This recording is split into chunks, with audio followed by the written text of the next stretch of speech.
Hey everyone, this is Mayank Kothari and today we are going to revise interest rate risk management chapter. सारे lectures complete हो गए, सारे questions complete हो गए sir. आपने discussion भी किया, कॉन्सेप्ट समझा, कॉन्सेप्ट को दिमाग में डाला, आपको सब कुछ अच्छे से आता है. लेकिन थोड़े दिनों बाद आप बहुत सारी चीज़ें इसमें से भूल जाओगे. ये चीज़ का डर आप में होना चाहिए. ये डर हटाने के लिए सर एक ही सॉल्यूशन है, वो है रिवीजन. आप कि रिवीजन हर चैप्टर की कंटिन्यूस बेसिस पे होना बहुत ज़्यादा इंपॉर्टेंट है अगर आप चाहते हो क्लासेस का, आपकी मेहनत का रिजल्ट आए. तो इसके लिए सर उपाय क्या है? या तो सेल्फ स्टडी के कुछ नोट्स होने चाहिए, चार्ट्स होने चाहिए, रिवीजन वीडियो होने चाहिए, रिवीजन ऑडियो होने चाहिए, कुछ तो होना चाहिए जिससे कि पर्पस क्या है, जिससे कि हमारा सारा चैप्टर कम समय में रिवाइज हो जाए. अब ये है हमारा chapter interest rate risk management. छोटा चैप्टर है as compare to the other chapters, but important. So discuss करते हैं sir interest rate risk management के सारे टॉपिक्स इस वीडियो में. सबसे पहले शुरुआत करते हैं सर इंटरेस्ट रेट के बारे में. इंटरेस्ट रेट होता क्या है सर? जब भी हम पैसा निवेश करने जाते हैं, निवेश यानी इन्वेस्टमेंट, और जब भी हम पैसा उधार लेने जाते हैं यानी कि बोरोविंग, उसकी एक कीमत चुकानी पड़ती है. जब आप उधार लेते हो या निवेश जब करते हो तो आपको एक इनकम होती है उस पर, उसे कहा जाता है इंटरेस्ट, जो आपको मिलता है. और जिस परसेंटेज पे ये आपकी कमाई होती है या कीमत चुकानी पड़ती है उसे कहा जाता है इंटरेस्ट रेट. दूसरा क्वेश्चन आता है सर कि इंटरेस्ट रेट डिटरमाइन कैसे होते हैं, मार्केट में कैसे पता चलता है कि क्या इंटरेस्ट रेट है? कई सारे फैक्टर्स हैं जो इंटरेस्ट रेट को अफेक्ट करते हैं. उसमें से मेजर 3 जो फैक्टर है वो ये है सर, जो आपको याद रखना है. मतलब सिलेबस के हिसाब से चलेंगे ना हम. तो सबसे इंपॉर्टेंट फैक्टर है सप्लाई एंड डिमांड. मार्केट में कितनी डिमांड है पैसों की, बोरोविंग की, तो उससे इंटरेस्ट रेट ऊपर जाएगा, लोन और महंगा होगा. अगर मार्केट में बोरोविंग्स की या पैसे की डिमांड बहुत है तो. मार्केट में अगर डिमांड नहीं है तो बोरोविंग्स का जो इंटरेस्ट रेट है वो गिरेगा. साथ ही साथ डिपॉजिट का भी इंटरेस्ट रेट बढ़ता और गिरता है, क्योंकि अगर मार्केट में पैसे की डिमांड है, ठीक है, कोई अगर पैसा मांगना चाहता है तो उसके पास पैसा होना भी तो चाहिए. इधर निवेश करने का भी, जो इन्वेस्टमेंट करने का भी जो इंटरेस्ट रेट है वो भी बढ़ता जाएगा. ओके, सेकंड फैक्टर है सर इन्फ्लेशन. इन्फ्लेशन जितना ज़्यादा इंटरेस्ट रेट उतना ज़्यादा, डायरेक्ट प्रोपोर्शन है इंटरेस्ट रेट इन्फ्लेशन के साथ में. और तीसरा है सर गवर्नमेंट. क्यों? Government is the biggest borrower in India. तो गवर्नमेंट के एक्शन पे डिपेंड करता है कि इंटरेस्ट रेट कहाँ ऊपर या नीचे जाएगा. इनफैक्ट आरबीआई भी मॉनेटरी पॉलिसीज़ के थ्रू इंटरेस्ट रेट को कंट्रोल करती है. अगर गवर्नमेंट को लगता है कि मार्केट में मनी का सप्लाई या इंटरेस्ट रेट मान लो बढ़ाना चाहिए या कम करना चाहिए, तो मनी सप्लाई जो है वो आरबीआई उसके मनी सप्लाई के थ्रू, यानी इंटरेस्ट रेट कम करके या इंटरेस्ट रेट बढ़ा के पूरी इकोनॉमी में मनी का सप्लाई कंट्रोल करेगी. सो ये चीज़ आप कहाँ पढ़ चुके, आपको याद भी आ रहा होगा थोड़ा बहुत. तो CA intermediate paper number 8 financial management and economics for finance में इकोनॉमिक्स का पार्ट बी था. उसके अंदर में एक चैप्टर था मनी सप्लाई वाला. सो वहाँ पे हमने ये सब चीज़ें देखी थी. आइए सर आगे बढ़ते हैं. हमारे इस चैप्टर में इतना ज़्यादा इंपॉर्टेंस नहीं है उसका. तो आपने पहला टॉपिक क्या देखा पता है? आपने पहला टॉपिक देखा कि इंटरेस्ट रेट होता क्या है. अब ये जो रिवीजन है मैं आपको दोनों चीज़ों के थ्रू करवाऊंगा, चार्ट्स के थ्रू भी और अपने नोट्स के थ्रू भी, क्योंकि जब सारे लेक्चर देखे तो हमने नोट्स ज़्यादा देखे हैं, तो नोट्स आपको ज़्यादा कन्वीनियंट जाएंगे समझने के लिए. तो ये चीज़ आपको समझ में आई होगी, supply demand, inflation and government. उसके बाद सेकंड टॉपिक पे आता हूँ सर, इंटरेस्ट रेट रिस्क क्या होता है. बहुत ही सिंपल सी बात है, बहुत ही सिंपल सी चीज़ है, मेरी बात को ध्यान से समझो. इंटरेस्ट रेट समझ में आ गया, इंटरेस्ट रेट रिस्क क्या होता है, बहुत ही सिंपल. जब भी कभी इंटरेस्ट रेट में बदलाव की वजह से, बदलाव कैसे होते हैं, या तो इंटरेस्ट रेट बढ़ेगा या तो इंटरेस्ट रेट गिरेगा, तो इसे हम हिंदी में कहते हैं उतार और चढ़ाव. इंटरेस्ट रेट में उतार और चढ़ाव की वजह से हमको प्रॉफिट या लॉस हो सकता है, उसे कहते हैं, उस सिचुएशन को कहते हैं इंटरेस्ट रेट रिस्क, कि यहाँ रिस्क है सर. अगर इंटरेस्ट रेट बदला तो रिस्क है. एग्जाम्पल की मदद से अपन को ज़्यादा समझ में आएगा, सो ध्यान देंगे. अरे ये क्या हो रहा है, ये है 0 टाइम, ये है मान लो 6 महीना, ये है 12 महीने. हमको लोन चाहिए, बोरोइंग्स की बात करते हैं, हम कौन है, बोरोवर, बैंक से लोन लेने जाएंगे। आज नहीं चाहिए सर, हमको लोन चाहिए 6 महीने बाद। आज अगर मैं लोन लेने जाता हूं तो मार्केट में 8% पे लोन मिलता है। डर है सर कुछ, तो डर ये है कि कहीं 6 महीने बाद जब मैं लोन लेने जाऊंगा, मैं उधार लेने जाऊंगा, तो मार्केट में ये जो इंटरेस्ट रेट है ये 10% ना हो जाए, या 11 ना हो जाए, या 12 ना हो जाए। याद रखना, जो भी बोरोवर है यानी लोन लेने वाला है, उसे नुकसान कब होता है, जब इंटरेस्ट रेट बढ़ जाते हैं या बढ़ने वाले होते हैं, या उसे डर लगता है कि कहीं इंटरेस्ट रेट बढ़ ना जाए। और जो डिपॉजिटर होते हैं, यानी हम कहेंगे इन्वेस्टर्स, उसे डर होता है कि कहीं इंटरेस्ट रेट गिर ना जाए आने वाले समय में। तो ये है सर रिस्क, कि अगर आपका इंटरेस्ट रेट बढ़ गया बोरोइंग के टाइम पे, तो अननेसेसरी उस 100 करोड़ पे आपको 2% एक्स्ट्रा देना पड़ेगा, कीमत चुकानी पड़ेगी। और कौन चाहता है, कोई भी रैशनल पर्सन ये नहीं चाहता कि उसके जेब से ज़्यादा पैसा जाए। सिंपल सी बात है। तो आप चाहोगे कि 8 से 10% आपको देना पड़े बोरोइंग में। डिपॉजिट की बात आएगी तो आप लेने के लिए ज़रूर तैयार हो जाओगे। तो डिपॉजिटर के केस में ये फेवरेबल सिचुएशन बन जाती है, बोरोवर के केस में ये अनफेवरेबल सिचुएशन बनेगी, unfavourable. Okay, so this is all about the interest rate. ध्यान देना, लोन के केस में इंटरेस्ट रेट बढ़ने का रिस्क होता है, और डिपॉजिट के केस में इंटरेस्ट रेट गिरने का रिस्क होता है। इनफैक्ट बॉन्ड के केस में भी अगर मैं बताऊं आपको, चैप्टर नंबर था आपका चैप्टर था आपका सिक्योरिटी वैल्यूएशन। इस चैप्टर में 3 चीज़ों का वैल्यूएशन देखा, इक्विटी, प्रेफरेंस और बॉन्ड। बॉन्ड वैल्यूएशन में भी अगर आपको याद होगा तो हमने एक रिलेशनशिप देखा था यील्ड टू मैच्योरिटी का बॉन्ड की प्राइसेस के साथ में। तो हमने वहाँ पे देखा था कि अगर YTM बढ़ता है तो असेट की वैल्यू यानी बॉन्ड की वैल्यू गिरेगी। There is an inverse relationship with the interest rate and the assets value. तो यहाँ पे मतलब उस चैप्टर में असेट क्या था सर हमारा, उस चैप्टर में असेट था बॉन्ड। तो ये एक चीज़ भी आपको याद रखना है कि लोन और डिपॉजिट अपने केस में अगर किसी असेट पे आप इन्वेस्टमेंट है तो असेट की वैल्यू भी बदल रही है, बॉन्ड के प्राइसेस मार्केट में बदलती है। अगर इंटरेस्ट रेट बढ़ा तो गिरेगी, गिरा तो बढ़ेगी, इनवर्स रिलेशनशिप। ठीक है, तो ये एक चीज़ समझ में आई। अब बात करते हैं sir what are the various types of interest rate risk. ये 6 टाइप है जो कि हमको सिलेबस में देखना है। चार्ट्स के थ्रू आते हैं sir. What are the various types of interest rate risk. सबसे पहले sir gap exposure. Gap exposure क्या होता है, 6 टाइप है टोटल आपके पास में। तो गैप एक्सपोजर क्या है sir, it's very easy. Bank के नज़रिए से देखो ये है सर हमारी बैंक। बैंक का काम क्या है, बैंक में डिपॉजिटर्स होते हैं जो अपना पैसा बैंक को देते हैं, और बैंक वही पैसा किसी और को लोन पे देती है। तो इधर में बोरोवर्स होते हैं, सिंपल भाषा में। ठीक है, मेन ये काम होता है बैंक में कि कुछ लोग पैसा जमा कराते हैं और वो पैसा बैंक बोरोवर्स को मतलब उधर में लोन के रूप में देती है। तो सिंपल सी बात है, बैंक ने इधर इंटरेस्ट देना है इनको, क्योंकि इन्होंने पैसा जमा कराया। तो जैसे सेविंग अकाउंट मान के चलता हूँ तो 4% इंटरेस्ट देती है बैंक, और यही बोरोवर्स बैंक को पैसा देते हैं।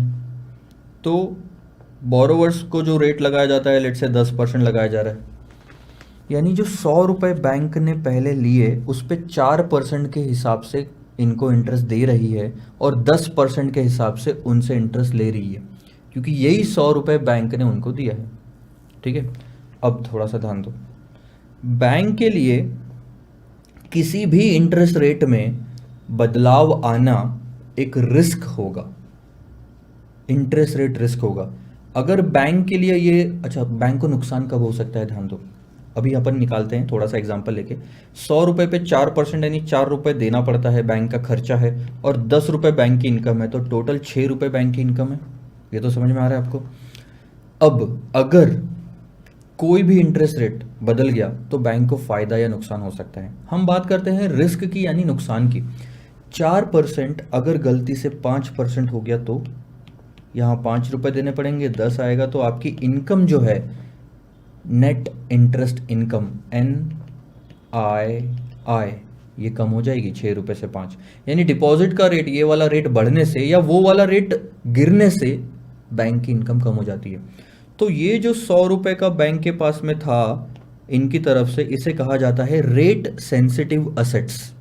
Rate sensitive assets. और यही 100 रुपये जो बैंक ने इधर में दिया, इसे कहा जाता है रेट सेंसिटिव लाइबिलिटीज। असेट और लाइबिलिटी, असेट क्योंकि उस पर हमें कमाई होती है, लाइबिलिटी क्योंकि, सॉरी गलत बोल दिया मैंने, उल्टा बोलना था। ये जो बैंक के पास में है वो है रेट सेंसिटिव लाइबिलिटीज, क्योंकि पैसा जो डिपॉजिट कराया गया है बैंक के पास में, ये बैंक की लाइबिलिटी है, और ये जो बोरोवर को पैसा दिया है ये बैंक का असेट है, रेट सेंसिटिव असेट्स है। अब ध्यान देना हमारा गैप एक्सपोजर हम कैसे निकालते हैं कि interest rate sensitive assets minus interest rate sensitive liabilities. हमारे पास में असेट्स कितने हैं और हमारी लाइबिलिटीज कितनी हैं, interest rate sensitive. So a positive और asset sensitive gap means that the increase in the market interest rate could cause an increase in the net interest income, क्योंकि हमारा असेट ज़्यादा है। यहाँ पे ध्यान देना, अगर ये पॉजिटिव आया गैप एक्सपोजर, अगर पॉजिटिव आया यानी कि हमारे पास में इंटरेस्ट रेट सेंसिटिव ऐसे असेट्स जो इंटरेस्ट रेट बदलने से हमारे को नुकसान दे सकते हैं या फ़ायदा दे सकते हैं, मैं उनकी बात कर रहा हूँ।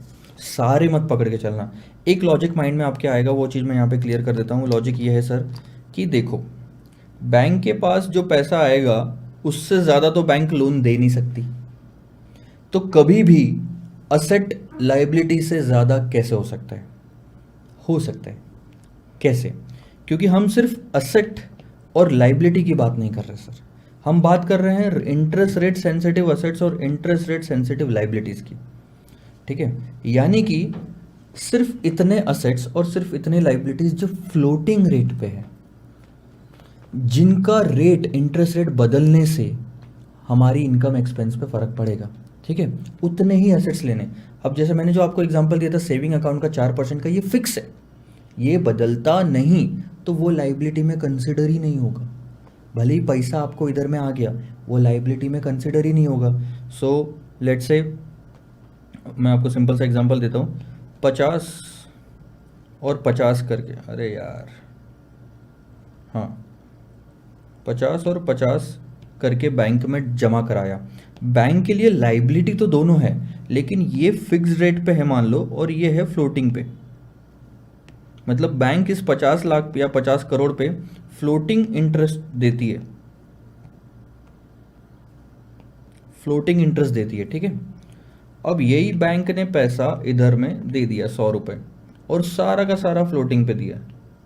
तो अब अगर आप देखोगे ना, तो बैंक के लिए जो इंटरेस्ट सेंसिटिव लाइबिलिटी है वो है सिर्फ 50, और बैंक के लिए इंटरेस्ट रेट सेंसिटिव असेट जो है ये पूरे 100। तो आ गया पॉजिटिव। मैं आपको प्लेन और सिंपल लैंग्वेज में समझा रहा हूँ, so don't include the laws and RBI and और बहुत सारी चीज़ें आती है जब आप बैंक की बात करते हैं तो उसमें। सो सिंपल लैंग्वेज में इतनी बात। तो कहानी क्या आती है सर, रिस्क क्या है? जो हमने लोन दिया that should be greater than जो हमने डिपॉजिट लिया। Sensitive assets and sensitive liabilities, या मैं बोलूँ sensitive loan and sensitive liabilities, deposits. तो अब अगर ये अमाउंट ज़्यादा आती है, इसका मतलब क्या है कि हमारा गैप पॉजिटिव है। अब हमारा गैप पॉजिटिव होने की वजह से, यहाँ मैं एग्जांपल के तौर पे लेता हूँ, gap exposure rate sensitive assets minus rate sensitive liabilities, let say 100 रुपये और ये है 80 रुपये एग्जाम्पल के तौर पे। ठीक है, अब इस पे हमको इंटरेस्ट रेट लग रहा था 8%, मिल रहा था 10% का, और इस पे हम चुका रहे थे लेट से 6% से। तो 10 रुपये इससे कमाई होगी, माइनस 80 पे 6% यानी कि 4.8, हमको कितना 5 रुपये 20 पैसे की कमाई है, नेट इंटरेस्ट इनकम। ठीक है, अब क्वेश्चन आता है कि अगर इंटरेस्ट रेट बढ़ गए तो क्या होगा? दोनों के 1% से बढ़ा के देखो। तो आप एक काम करो, यहाँ इसको कर दो 11% और यहाँ इसको कर दो 7%, और फिर से कैलकुलेशन करके देखो। तो यहाँ आएगा सर आपका 11 रुपये और यहाँ आएगा 5.6, तो आंसर कितना आएगा आपका 5.4, 5.4। अब आप बताओ, इंटरेस्ट रेट बढ़ जाने से 10 का हमने 11% कर दिया, 6 का 7% कर दिया, दोनों रेट आपने बढ़ा दिए 1-1% से। इंटरेस्ट रेट बढ़ जाने से क्या आपको लगता है आपकी इनकम बढ़ गई? यस, क्योंकि जो हमारा गैप था ये पॉजिटिव था। ठीक है, अ पॉजिटिव और asset sensitive gap means that an increase in the market interest rate could cause an increase in the net interest income. उसी का उल्टा, अगर नेगेटिव और लाइबिलिटी सेंसिटिव गैप होता तो अब अगर इंक्रीज होता ना इंटरेस्ट रेट तो आपको नुकसान होता। एग्जाम्पल ले लेते हैं, खत्म करते हैं इसको कहानी। सो लेट्स से आपके पास में इंटरेस्ट रेट सेंसिटिव असेट्स है 90 के, लेकिन आपकी लाइबिलिटीज़ है कुछ 100 की, तो अब आपका जो एक्सपोजर है ये नेगेटिव का है। गैप जो आ रही है ना दोनों के बीच में वो है नेगेटिव। और इंटरेस्ट रेट लेते हैं, इस पे 10% और इस पे 7%, तो हमारी कमाई यहाँ पे 9 की है, 90 9 की, और यहाँ हमारा जो खर्चा है वो है 7 का, तो टोटल कमाई 2 रुपये की आ रही है। नेट में तो कमाई हो रही है, लेकिन अब आप इंटरेस्ट रेट बढ़ा के देखो, आप इसको कर दो 11%, आप इसको कर दो 11% और इसको कर दो 8%। ठीक है, तो लॉजिक आपका बैठेगा यहाँ पे, यहाँ आप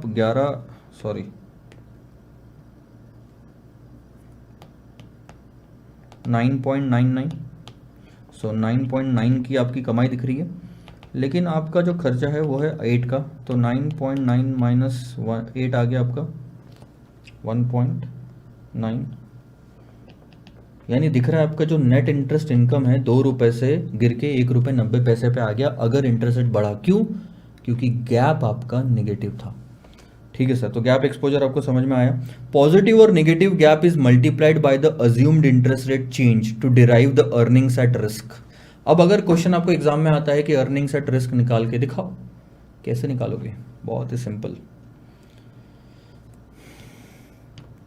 कितने का नुकसान दिखा आपको यहाँ पे पहले वाले केस में? 20 पैसे का 0.20 करोड़ में होता तो 0.20 करोड़, और यहाँ 0.10।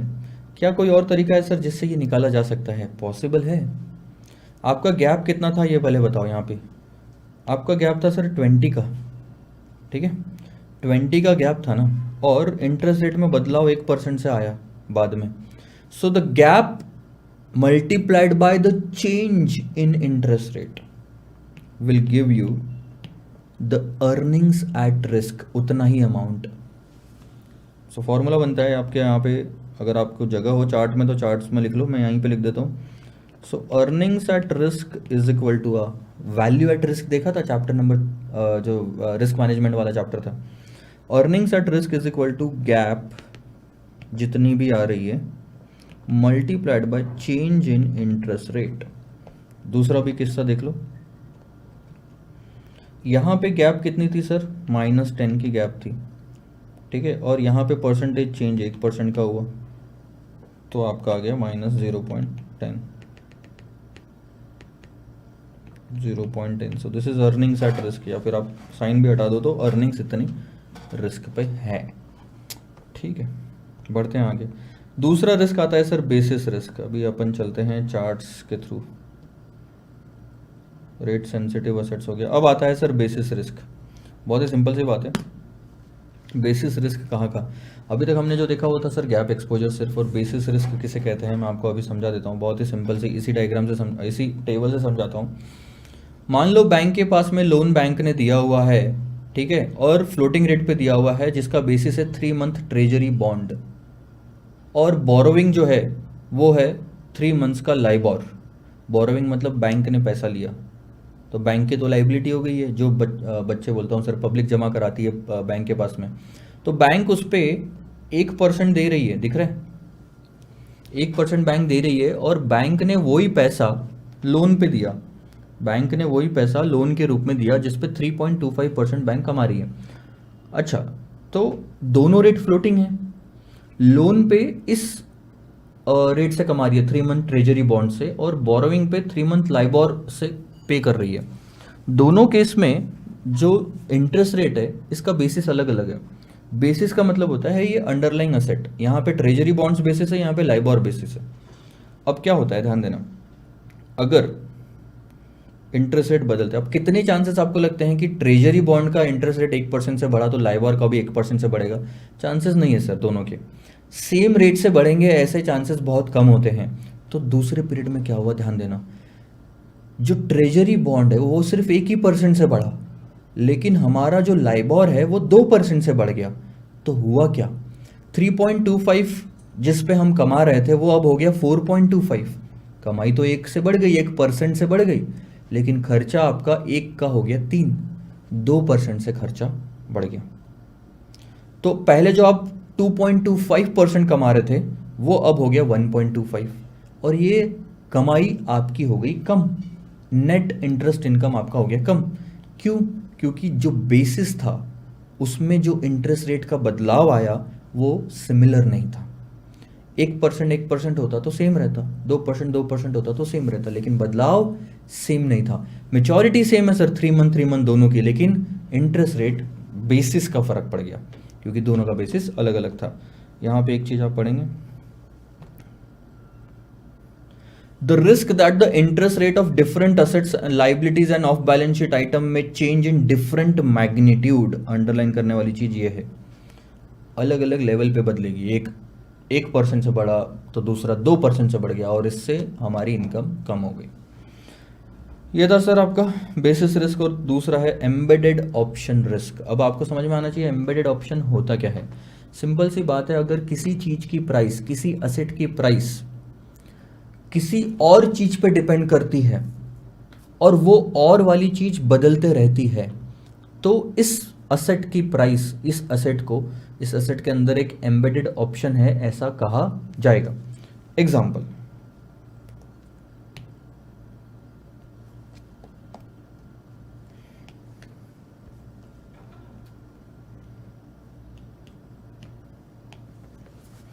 आप सोना खरीदने जा रहे हो, गोल्ड।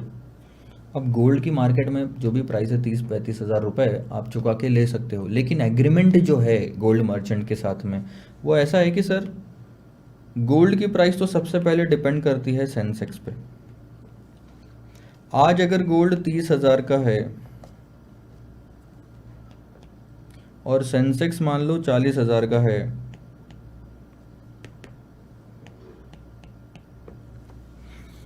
तो आज से ठीक 6 महीने बाद मैं आपसे गोल्ड खरीदने आऊँगा और उसकी प्राइस डिसाइड होगी सेंसेक्स में जो चेंज आता है उससे। अगर ऐसा एग्रीमेंट है, यानी कि आपका दो चीज़ आपको समझ में आनी चाहिए, होस्ट कॉन्ट्रैक्ट है गोल्ड खरीदना और एम्बेडेड ऑप्शन है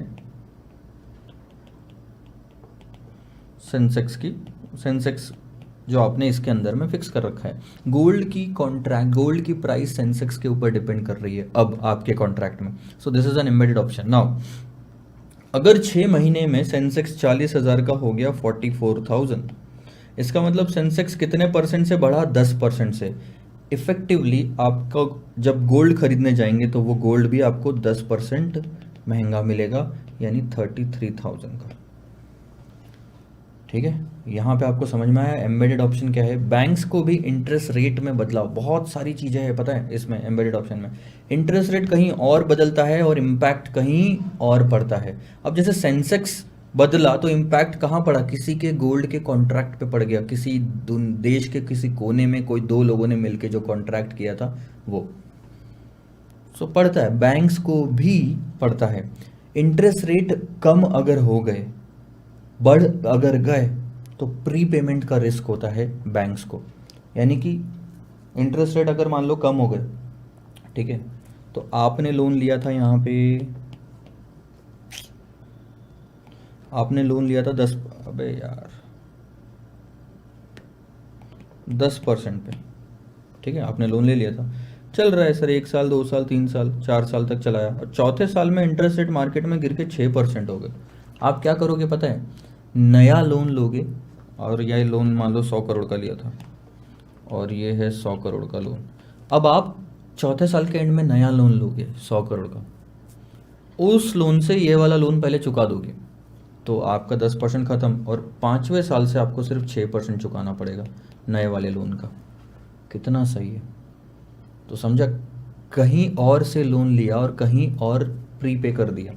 तो यहाँ पे एक चीज़ आपको समझना और ज़रूरी है,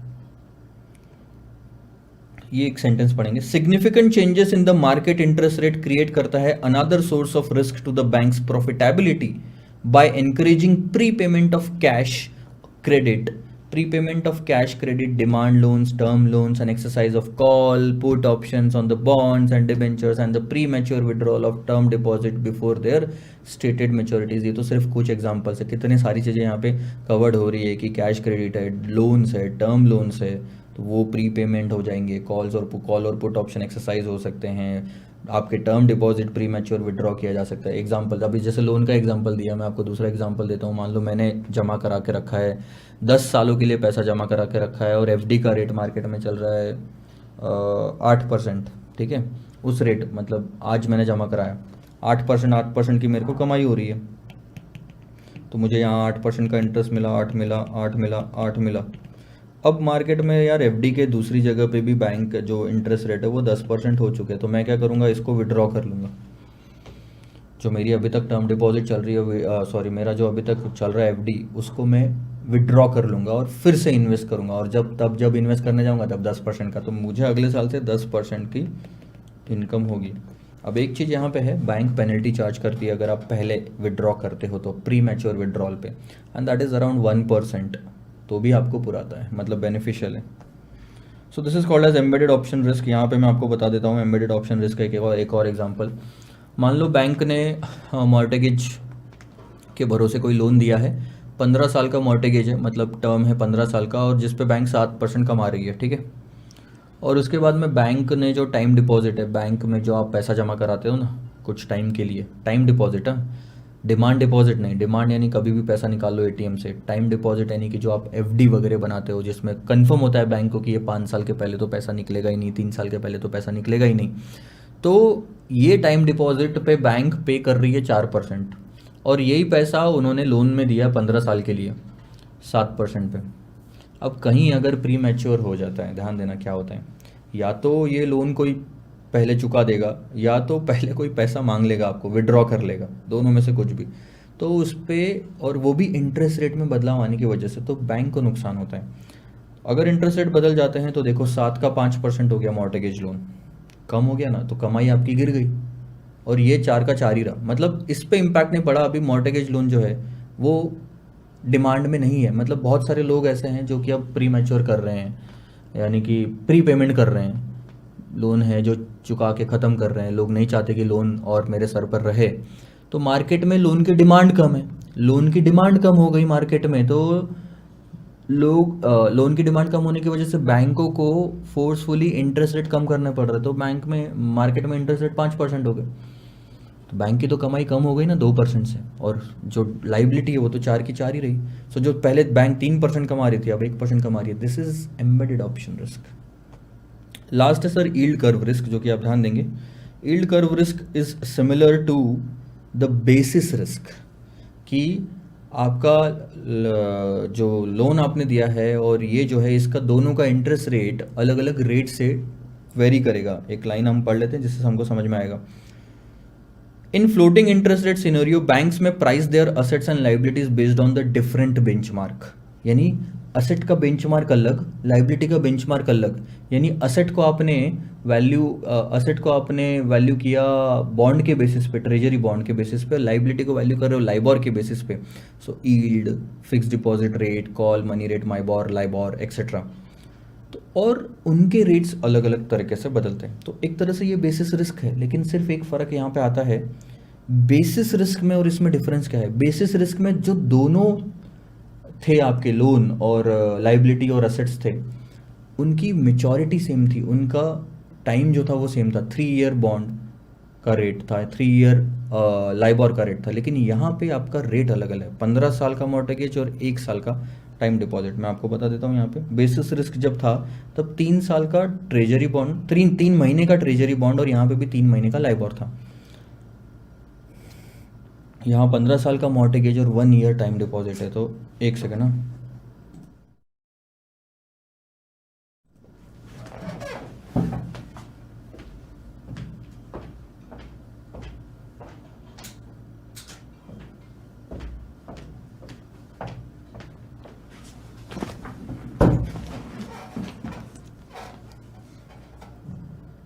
सॉरी, ध्यान देंगे। और यहाँ पे भी अगर आप रेट में अगर बदलाव देखो तो हर जगह इंटरेस्ट रेट रिस्क ही है, यानी इंटरेस्ट रेट ऊपर या नीचे जाने से ही फर्क पड़ रहा है। सो 6 का 6.5% हो गया तो कमाई तो सिर्फ 0.5% से बढ़ी, लेकिन आपका ये 1 का 4% हो गया, तो अल्टीमेट कमाई 5 के 2.5% पे आ गई। ठीक है सर, आगे बढ़ते हैं, ज़्यादा इस पर फोकस नहीं करेंगे। लास्ट वाला रिस्क है आपका price and re investment risk, और ये डायरेक्टली रिलेटेड है आपके बॉन्ड वैल्यूएशन वाले टॉपिक से। बॉन्ड वैल्यूएशन जो था ना आपका सिक्योरिटी वैल्यूएशन में, आपको याद होगा कि अगर इंटरेस्ट रेट बढ़ते हैं तो असेट की प्राइसेस गिरती है। ध्यान देना सर, आपने एक बॉन्ड खरीदा 100 रुपये का यहाँ पे, जिसपे आपको आपने यहाँ पे 100 रुपये का बॉन्ड खरीदा, 10 रुपये का कूपन रेट है, ठीक है। तो कूपन रेट तो नहीं बदलता, 100 रुपये भी मत पकड़ो, उसको पकड़ो आपने 90 रुपये में खरीदा, ठीक है, 100 रुपये की फेस वैल्यू थी। तो एक YTM है यहाँ पे, अगर ये YTM अभी कितना है, मैं एक रफली निकाल लेता हूँ, 10 डिवाइडेड बाई 90, तो YTM आ रहा है 11.11%। तो मार्केट में जो इंटरेस्ट रेट चल रहा है इस बॉन्ड के लिए वो है 11.11%, 11.11%। अब अगर कहीं जाके ये YTM आने वाले समय में गिर गया, लेट से 8% हो गया, तो ये बॉन्ड की प्राइस बढ़ जाएगी लेट से 120, मैं अंदाज़ा ले रहा हूँ। तो ये आपके लिए बहुत अच्छी चीज़ है कि अब आप 120 में बेच सकते हो, आपको कमाई हो जाएगी। लेकिन सर अगर कहीं YTM बढ़ गया लेट से 15%, तो बॉन्ड की वैल्यू गिर के हो जाएगी 70 रुपये। अब 90 की चीज़ आपको 70 में बेचनी पड़ेगी। 90 की चीज़ आप कितने में बेचोगे? 70 में, तो आपको होगा नुकसान, और कमा हर साल सिर्फ 10 ही रुपये रहे हो। तो इंटरेस्ट रेट में बदलाव आने की वजह से किसी असेट की प्राइस गिरती है। There is an inverse relationship, ध्यान देना। Price risk is the risk that the market price of an asset will fall due to a rise in the market interest rate. Market में rate बढ़ा तो prices गिरेगी। Opposite भी same है कि decrease in the interest rate will lead to rise in the value of the bond, increase in the interest rate will lead to fall in the value of the bond. तो ये दोनों चीजें underline करेंगे, increase decrease और fall और rise. अब एक चीज तो समझ में आ गई, ये है प्राइस रिस्क, किसी भी चीज की प्राइस बदलेगी। दूसरा रिस्क है सर इन्वेस्टमेंट, री इन्वेस्टमेंट रिस्क। क्या है, ध्यान देना। आप 11.11% आपको यहाँ पे मिल रहा था, बॉन्ड था 90 का, तो आपको 10 रुपये का कूपन मिल रहा था, ठीक है। आज अगर 10 रुपये वापस इन्वेस्ट करते तो 11.11% पे आप इन्वेस्ट करोगे उसे, तो आपको इतना इंटरेस्ट मिलेगा। अब आप यहाँ पे पहुँच गए, 3 साल 4 साल ख़त्म हो गए और मार्केट में रेट गिर गए 8%। अभी भी आपको 10 रुपये मिलेंगे, लेकिन अब जब ये 10 रुपये आप इन्वेस्ट करने जाओगे तो उस पर इंटरेस्ट कम मिलेगा। So this is called as, आपने जो कमाया उसको वापस इन्वेस्ट कर रहे हो, तब आपको कम परसेंटेज मिल रहा है। This is reinvestment risk, ध्यान देंगे।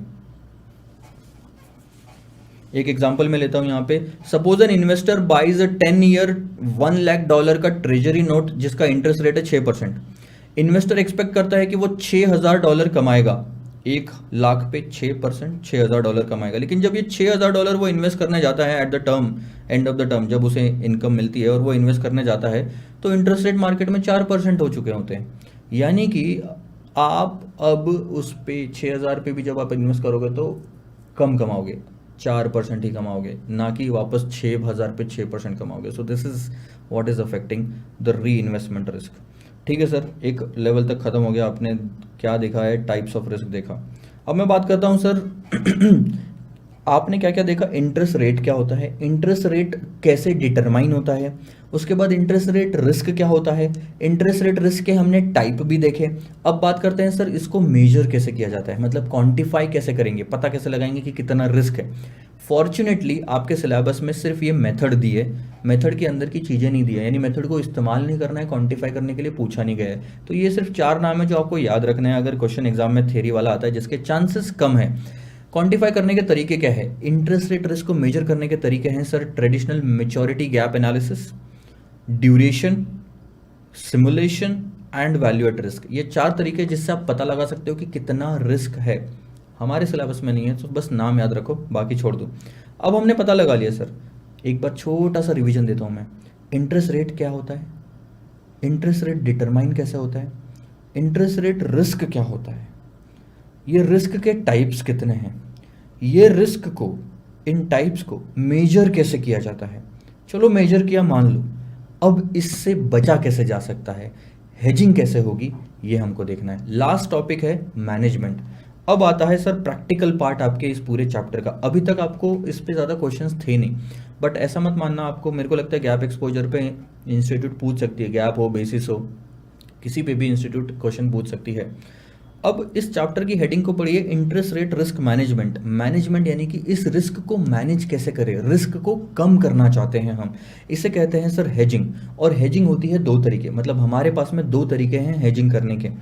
एक तो ट्रेडिशनल मेथड्स है हमारे पास में, दूसरा तो मॉडर्न मेथड्स है।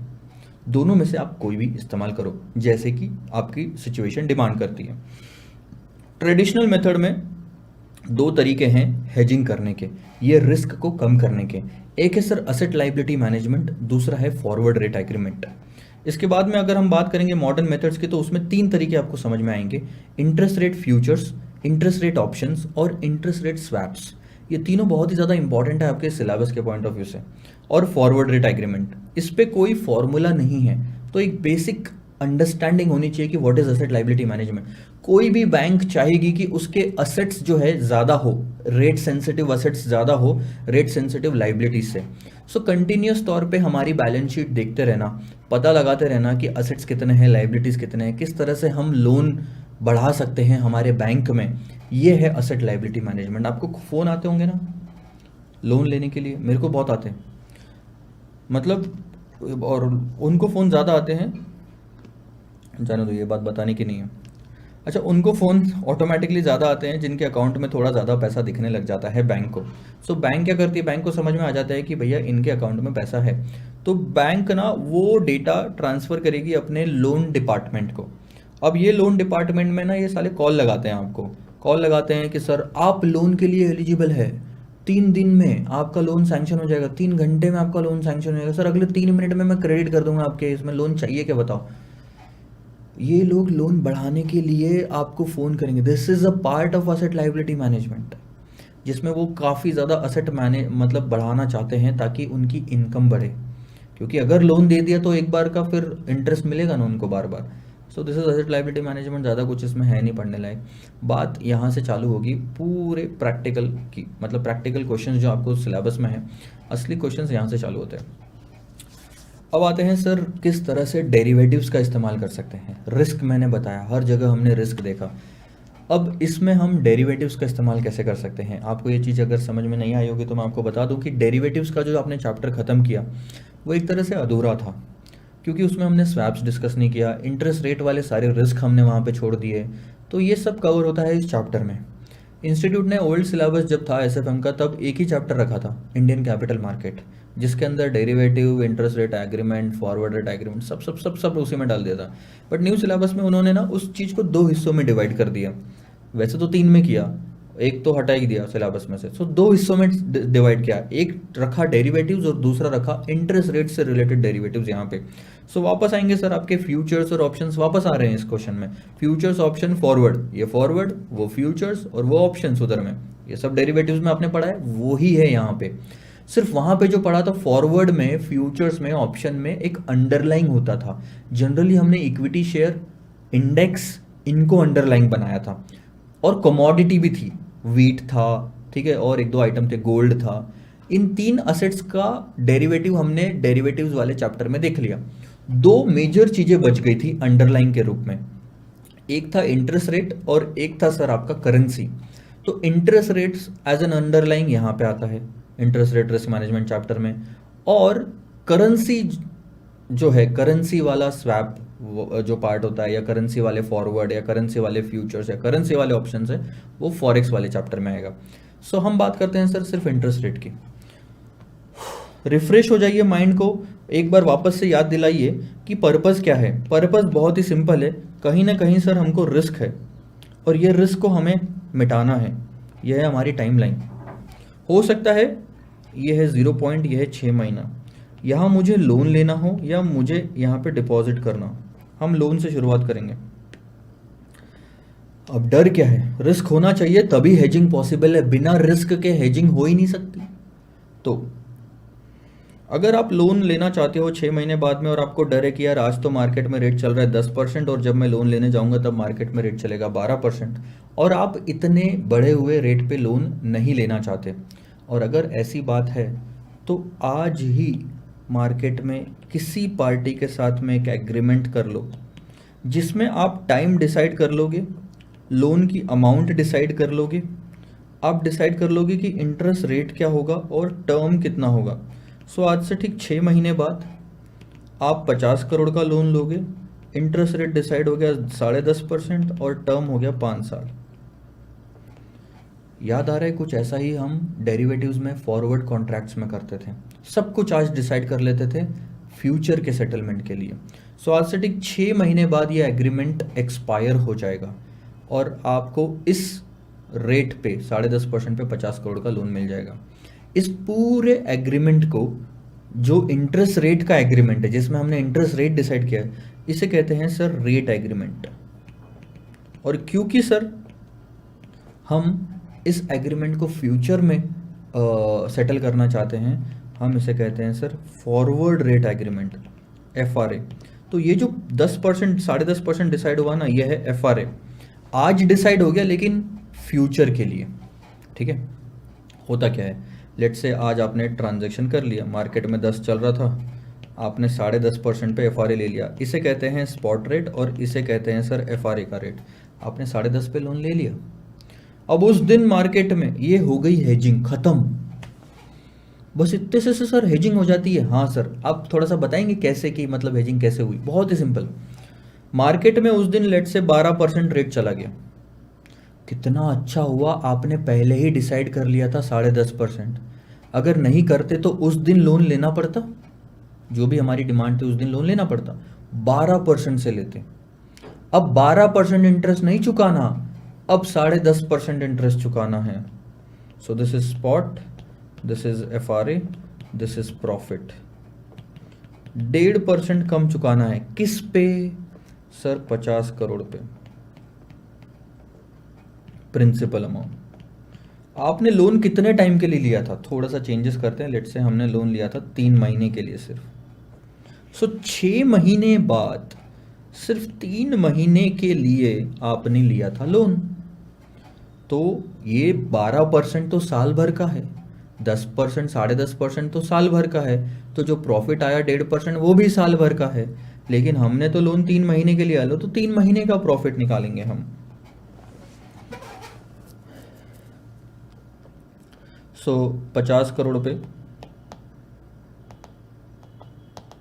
1.5%, ये साल भर का आपका प्रॉफिट 75 लाख आ रहा है, ऐसा कैसे पॉसिबल?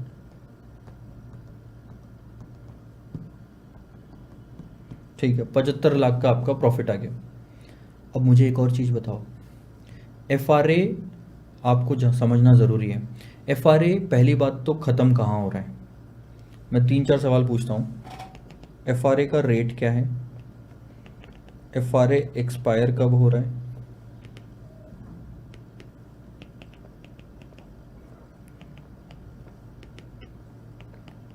लोन स्टार्ट कब हो रहा है? लोन एंड कब हो रहा है? सेटलमेंट कब होगा? ठीक है।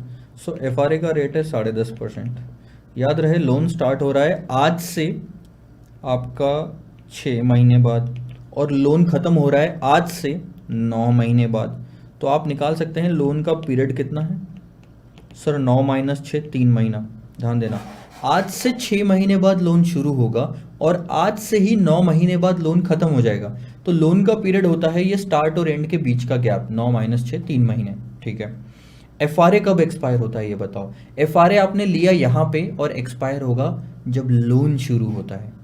सो जैसे ही लोन शुरू होने वाला होता है वैसे ही FRA एक्सपायर होगा, 6 महीने में ख़त्म हो जाएगा। ठीक है। अब बात आती है सर सेटलमेंट की, क्योंकि हमको आज से ठीक 6 महीने बाद ही जब लोन शुरू होने वाला है तभी पता चल गया कि इंटरेस्ट रेट, तभी पता चल गया कि सर या तो हमको प्रॉफिट है या तो नुकसान है। तो वो सेटल कैसे करेंगे, कब करेंगे? क्योंकि अगर आप मार्केट में लोन लेते, भले ही आपने लोन लिया हो यहाँ पे, इंटरेस्ट तो उसी टाइम पे नहीं चुकाते ना, आप इंटरेस्ट 3 महीने के एंड में चुकाते, यानी 12% अगर देना पड़ता मार्केट रेट पे, तो 3 महीने के एंड में, वहाँ से 3 महीने के एंड में आप इंटरेस्ट देते। 10.5% पे भी अगर आपने लोन लिया तो भी तो इंटरेस्ट 3 महीने के एंड पे देना है। यानी कि उन दोनों से आया ये जो प्रॉफिट है, ये भी 3 महीने के एंड में सेटल होना चाहिए, लेकिन पता यही लग गया 6 महीने में, तो सेटल भी यही हो जाएगा। 3 महीने रखें क्यों? इसीलिए ये जो प्रॉफिट आ रहा है आपका 75 लाख का, ये भी देना यहीं पे बनता है, लेकिन पता पहले चल गया है। यानी कि अब हम इसे करेंगे डिस्काउंटिंग 3 महीने से, ताकि हम यहाँ पे सेटल कर सकें। आई बात समझ में? 75 लाख सेटल कर सके, और डिस्काउंटिंग करना है तो 3 महीने से करोगे डिस्काउंटिंग। कौन से रेट पे? एफआरए के रेट पे? नहीं सर, ये रेट तो सिर्फ हमको अप्लीकेबल था। मार्केट रेट पे करोगे 12% के। सो 75 लाख डिवाइडेड बाय 1.03 हो जाएगा। 3 महीने से करना है तो 3 महीने का रेट। तो आप क्या करोगे, 75 लाख डिवाइडेड बाय 1.03 करोगे, और ये आ जाएगी आपकी सेटलमेंट की अमाउंट, 7281,553। खत्म। इसी से बना है सर वो फॉर्मूला एफआरए वाला, जो आपको सिलेबस में दिखता है और बहुत ही ज़्यादा टेक्निकल दिखता है। बहुत ही सिंपल है। एफआरए का अगर सेटलमेंट करना है तो आपने क्या किया पता है? मैं बताता हूँ। आपने पहले तो 12% माइनस 10.5% करके निकाला कि कितना हो रहा है प्रॉफिट, और वो आपने लगाया सर 50 करोड़ पे, लगाया ना। लगाने के बाद में आपने क्या किया, आपको पता चला यार ये तो 75 लाख आ रहा है। अच्छा, मैंने कुछ गलती की क्या? हाँ, एक गलती मैंने कर दी, सॉरी। 75 लाख तो साल भर का है ना प्रॉफिट। हमको तो 3 महीने के लिए लोन चाहिए था, तो प्रॉफिट भी 3 ही महीने का आएगा। सो ध्यान देना, 50 करोड़ इंटू 1.5%, 75 लाख साल भर का प्रॉफिट। अगर साल भर के लिए लोन लेते तो 3 महीने के लिए लोन लिया तो 3 महीने में कन्वर्ट कर दो। तो मैं डिवाइड कर देता हूँ सर, मैं मल्टीप्लाई करता हूँ 90 डिवाइडेड बाय 360। अरे यार, तो वो आता है 18,75,000 का प्रॉफिट। 3 महीने का प्रॉफिट 18,75,000, जो कि देना बनता है 3 महीने बाद में, जिसको हम डिस्काउंटिंग करेंगे 1.03 से। तो ये सेटलमेंट 18,20,388। हाँ, तो अब यहाँ पे आ जाओ। 1.5% लगाया 50 करोड़ पे, तो साल भर का प्रॉफिट। लेकिन हमने साल भर के लिए तो लोन लिया नहीं, तो हमने लिया सिर्फ लोन 90 दिन के लिए, और साल भर में मान के चलते 360 दिन होते हैं। ठीक है, 360 या 365 ले लो, और ये हो गया सर प्रॉफिट 18,75,000 का। लेकिन ये 3 महीने बाद मिलने वाला है। आज अगर सेटल करना है तो 3 महीने से डिस्काउंटिंग करना पड़ेगा, और हमने डिस्काउंटिंग का रेट क्या लिया, 12%। लेकिन ये है सर वापस वही चीज़ कि साल भर का। 3 महीने से अगर डिस्काउंटिंग करना है तो आप 3 महीने में कन्वर्ट करोगे ना उसको, 90/360। ये आपका फॉर्मूला आंसर देगा। इसी से फॉर्मूला बनाते हैं सर। 50 करोड़ है नोशनल प्रिंसिपल अमाउंट, 12% को कहते हैं रेफरेंस रेट जो उस दिन मार्केट में चल रहा है, 10.5% को कहेंगे सर फॉरवर्ड रेट जो हमने एग्री किया था। इसके बाद कितने दिन बाकी है मेचोरिटी को, तो days till maturity, DTM, divided bye days in a year, 90/360, again divided by 1 plus reference rate है 12% का, इंटू DTM/DY। ये आपका फॉर्मूला बन गया एफआरए के सेटलमेंट के लिए। अगर ये पॉजिटिव आया तो आपका फ़ायदा, नेगेटिव आया तो आपका नुकसान कस्टमर के पॉइंट ऑफ व्यू से। तो फॉर्मूला मैं आपको बता देता हूँ सर। फॉरवर्ड रेट एग्रीमेंट है आपका यहाँ पे, सेकंड वाला पार्ट, और इसमें यह है हमारा formula. Notional principal amount into reference rate minus forward rate into DTM divided by DY, 1 plus RR DTM divided by DY into 100। एक सेकंड बस मेरे को देना, इन्फॉर्म करना ज़रूरी है।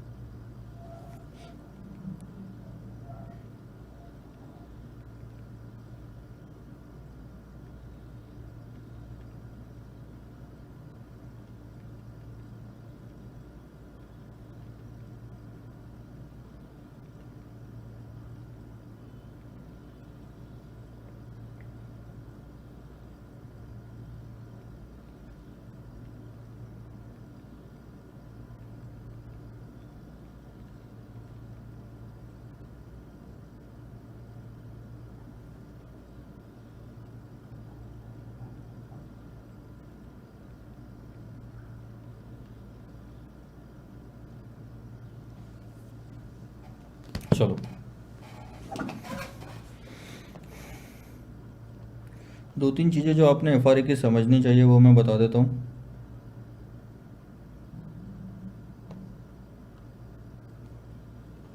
चार्ट्स के थ्रू ही देख रहे हैं।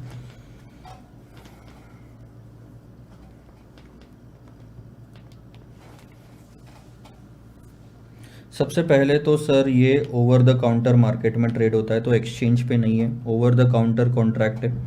इसके बाद में इसमें दो पार्टीज होती है, एक को कहा जाता है फिक्स्ड रेट रिसीव करने वाला, तो ये शॉर्ट है, फ्लोटिंग रेट रिसीव करने वाला लॉन्ग पार्टी। ठीक है, मतलब टर्म्स ही ऐसे हैं। फ्लोटिंग रेट जो रिसीव करेगा उसे कहा जाता है कि एफआरए उसने खरीदा है। सो अगर मैं आपको बोल रहा हूँ ना एफआरए खरीदा, इसका मतलब उसे फ्लोटिंग रेट देना पड़ेगा।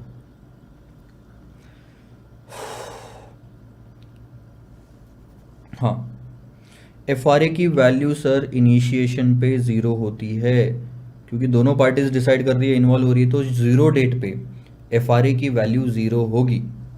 उसके बाद इसको लिखा कैसे जाता है, इसको लिखा जाता है इस टर्म में x by y, x cross y, जहाँ पे x का मतलब होता है कि कितने समय में ये लोन शुरू होगा, y का मतलब होता है कि कितने समय में ये लोन खत्म होगा। हमारा जो क्वेश्चन हमने लिया था यहाँ पे, आप कितने समय में लोन शुरू हो रहा था सर, 6 महीने में, कितने में खत्म हो रहा था, 9 महीने में। तो हमारे क्वेश्चन में जो एफआरए था वो था 6/9 एफआरए, 10.5%। समझा क्या, ऐसा एग्जाम में दिया जाएगा 6/9, तो 6 मनी आज से 6 महीने बाद लोन शुरू होगा, आज से 9 महीने बाद लोन खत्म होगा। अगर आपको लोन का पीरियड निकालना है तो इन दोनों का डिफरेंस निकाल लेना। ठीक है, आगे और तो बाकी कुछ बताने जैसा है नहीं। तो this is all about the forward rate agreement. अब बात करता हूँ सर इंटरेस्ट रेट फ्यूचर्स की। फ्यूचर्स जो है ये फ्यूचर्स और ऑप्शंस एक्सचेंज पे ट्रेड होते हैं, ऐसे खरीदे नहीं जाते दो पार्टीज के बीच में। ये तो आप दो पार्टीज के बीच में कुछ भी ट्रांजैक्शन बना सकते हो। इंटरेस्ट रेट फ्यूचर्स जो है ये एक्सचेंज पे खरीदे जाने हैं सर। ठीक है, और एक चीज़ याद रहे हमेशा, इंटरेस्ट रेट फ्यूचर्स और फॉरवर्ड ऑलमोस्ट सेम तरह का ट्रांजैक्शन, मतलब सेम तरह का इनका नेचर है, सिर्फ कुछ चीज़ें इसमें बदलती है।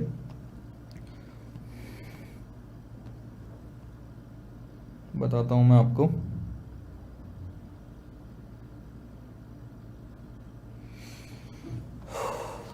कहानी क्या है बताता हूँ, सिंपल सी बात है।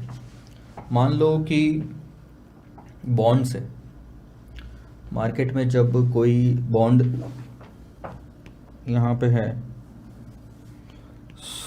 110 रुपये का, अब हम फ्यूचर्स की बात कर रहे हैं, ठीक है, थोड़ा सा अलग आना। 110 रुपये का बॉन्ड है, मार्केट में रेट चल रहा है, इंटरेस्ट रेट चल रहा है 10%। अब जैसे ही मार्केट में रेट जाएगा 12%, आपके बॉन्ड, या 12 चलो रेट कम कर दो 8%, तो मार्केट में रेट गिर जाने की वजह से बॉन्ड की प्राइसेस बढ़ जाएगी, तो ये हो जाएगा लेट से 125। अब जब मार्केट में जो बॉन्ड मिलते हैं ना, 10-10 साल के बॉन्ड मिलते हैं, अब आप क्या चाहोगे ना, एक ये 2 साल में ये कहानी हो गई, 125 रुपये का हो गया बॉन्ड। अब ये 110 रुपये का जो बॉन्ड है ये 125 जब हो गया, तो आप चाह सकते हो, आप चाहोगे कि यार ये बॉन्ड में बेच दूँ, और बॉन्ड को बेच दोगे तो आपको फ़ायदा होगा 15 रुपये का यहाँ पे। लेकिन गवर्नमेंट बॉन्ड्स जो होते हैं इतने आसानी से बेचे नहीं जाते, मतलब इतना मार्केट में वो ट्रेड नहीं होते एक्सचेंज पे। और गवर्नमेंट बॉन्ड्स अगर एक्सचेंज पे ट्रेड नहीं होते तो हम इस तरह से बेच भी नहीं सकते, और इसी के लिए आया इंटरेस्ट रेट फ्यूचर्स, जिसके तहत इंटरेस्ट रेट फ्यूचर में अंडरलाइंग असेट जो होता है वो है बॉन्ड। बहुत सारे लोगों की ये गलत फहमी है, इंटरेस्ट रेट फ्यूचर्स में लोगों को लगता है अंडरलाइंग असेट जो है वो होगा इंटरेस्ट रेट, ना सर, वो होता है बॉन्ड। यानी कि अगर मैं बोल रहा हूं आपका इंटरेस्ट रेट फ्यूचर्स अगर 95 का, इसका मतलब इंटरेस्ट रेट मार्केट में 5% चल रहा है, 95 में आपने फ्यूचर्स खरीदा लॉन्ग, और आगे से 6 महीने बाद में ये इंटरेस्ट रेट फ्यूचर्स अगर आप 98 में बेच देते हो शॉर्ट, इसका मतलब मार्केट में इंटरेस्ट रेट गिर गए और आपको 3 का फ़ायदा होगा, 3 रुपये, 3% यहाँ गिरा, 3 रुपये का फ़ायदा होगा। इंटरेस्ट रेट फ्यूचर्स की वैल्यू कैसे निकाली जाती है? Interest rate futures is very simple, 100 में से इंटरेस्ट रेट माइनस कर दो। अगर इंटरेस्ट रेट 5% चल रहा है तो हमारे फ्यूचर्स की प्राइस है 95। दूसरी तरफ थोड़े टाइम बाद इंटरेस्ट रेट कम या ज़्यादा हो जाएंगे, लेट से इंटरेस्ट रेट, और इंटरेस्ट रेट अगर 2% पे आ गया तो हमारे इंटरेस्ट रेट हमारी फ्यूचर्स की वैल्यू हो जाएगी 98। तो अब आप बताओ, अगर आपने यहाँ पे लॉन्ग किया और यहाँ पे शॉर्ट किया तो फ़ायदा या नुकसान? 95 में खरीद के 98 में बेच के आपको फ़ायदा है। एक और चीज़ सर,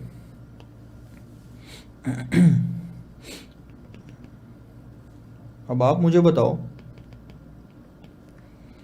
इंटरेस्ट रेट अगर बढ़ गया तो फ्यूचर्स की प्राइस गिरेगी या बढ़ेगी? फ्यूचर्स की प्राइस गिरेगी, बिकॉज दिस इज अंडरलाइंग, यहाँ पे बॉन्ड है, एक तरह से इसको मान के चलो ये बॉन्ड है, असेट है, तो इंटरेस्ट रेट बढ़ने से असेट की वैल्यू गिरती है, इनवर्स रिलेशनशिप। और इंटरेस्ट रेट गिरने से इंटरेस्ट रेट फ्यूचर्स की प्राइस बढ़ेगी। ठीक है, अब आपकी एक्सपेक्टेशन है कि आने वाले समय में इंटरेस्ट रेट अभी चल रहा है 9%, आने वाले समय में इंटरेस्ट रेट 10% हो जाएगा। मुझे ये बताओ कि इंटरेस्ट रेट फ्यूचर्स लॉन्ग करोगे या शॉर्ट करोगे, खरीदोगे या बेचोगे? क्योंकि इनवर्स रिलेशनशिप है, तो आपका मतलब क्या है?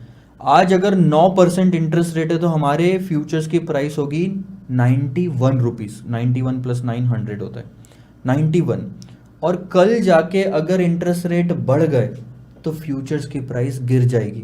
अगर इंटरेस्ट रेट 10% है तो हमारी फ्यूचर्स की प्राइस कितनी? 90 हो जाएगी। तो सोचो कैसे कैलकुलेशन करना है। आज 91 है, कल 90 हो जाएगी। आज 91 में खरीद के कल 90 में बेचना पसंद करोगे क्या? नहीं। यानी यहाँ पे शॉर्ट करना बहुत सही होगा। 91 में बेच के 90 में खरीद लो, 1 रुपये का प्रॉफिट होगा।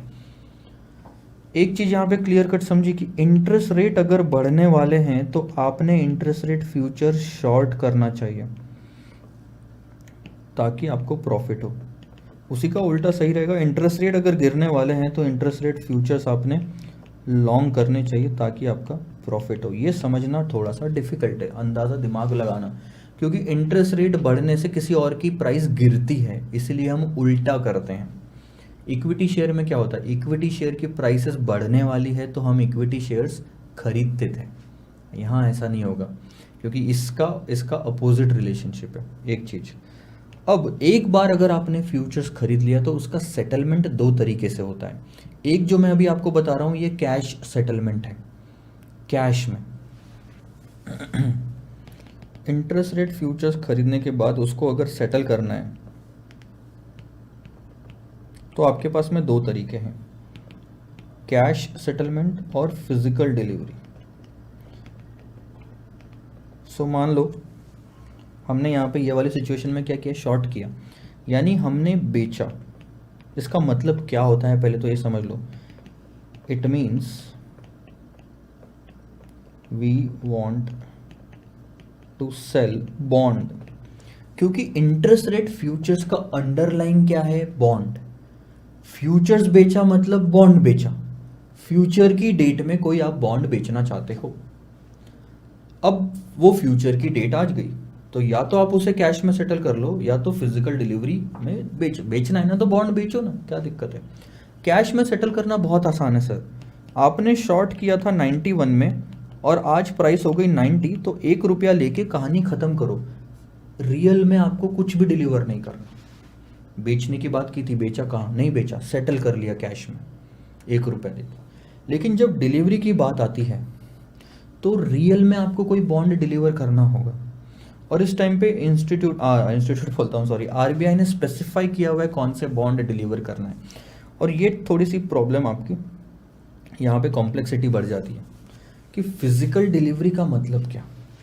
जब आप फिजिकल डिलीवर करने जाओगे आपके पास में 2, 3, 4 बॉन्ड दिए होंगे क्वेश्चन में, इनमें से कुछ भी डिलीवर कर सकते हो। अब जब देने की बात आती है तो हम चाहते हैं कि यार हमारा नुकसान कम हो, प्रॉफिट ज़्यादा हो। अब मैं आपको ये वाला पार्ट ना एक एग्जाम्पल के तौर पे समझाऊंगा, जो प्रैक्टिकल क्वेश्चन हम ऑलरेडी ले चुके हैं, वापस से रिवाइज करवा रहा हूँ, ध्यान देंगे सर। ख़त्म होने वाला है हमारी ये सारी कहानी।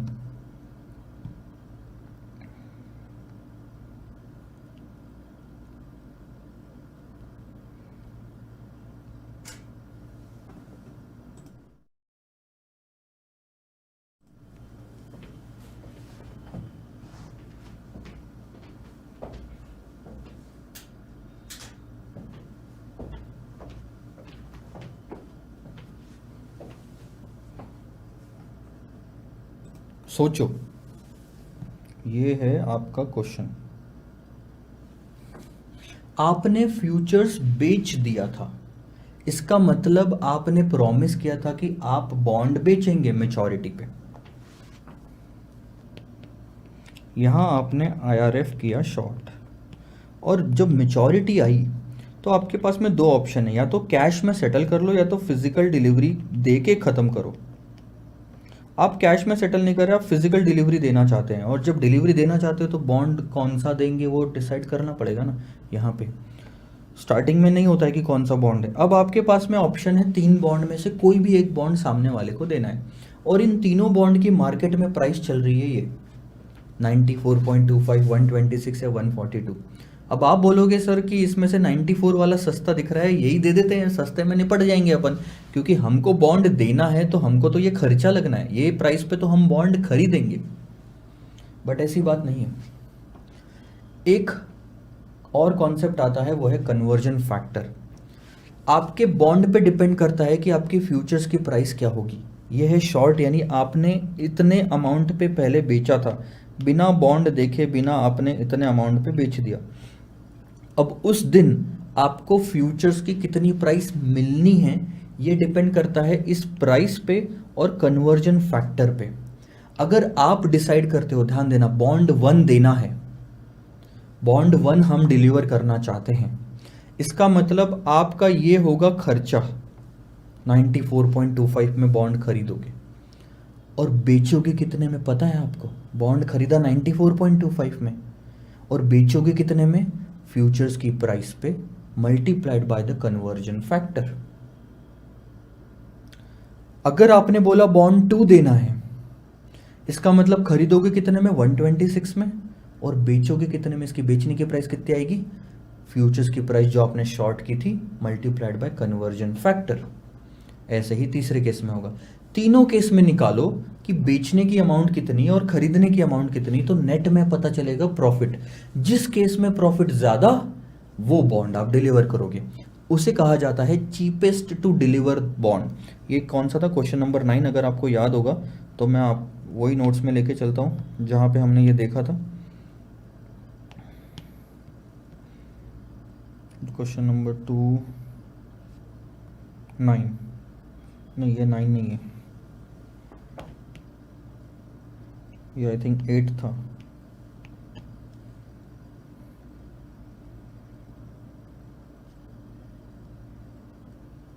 ध्यान देना यहाँ पे बॉन्ड 1 2 3 हमको फायदा कितना होगा? ये फ्यूचर्स की price multiplied by conversion factor 94.0625 0625 0625 से कन्वर्जन फैक्टर से मल्टीप्लाई किया।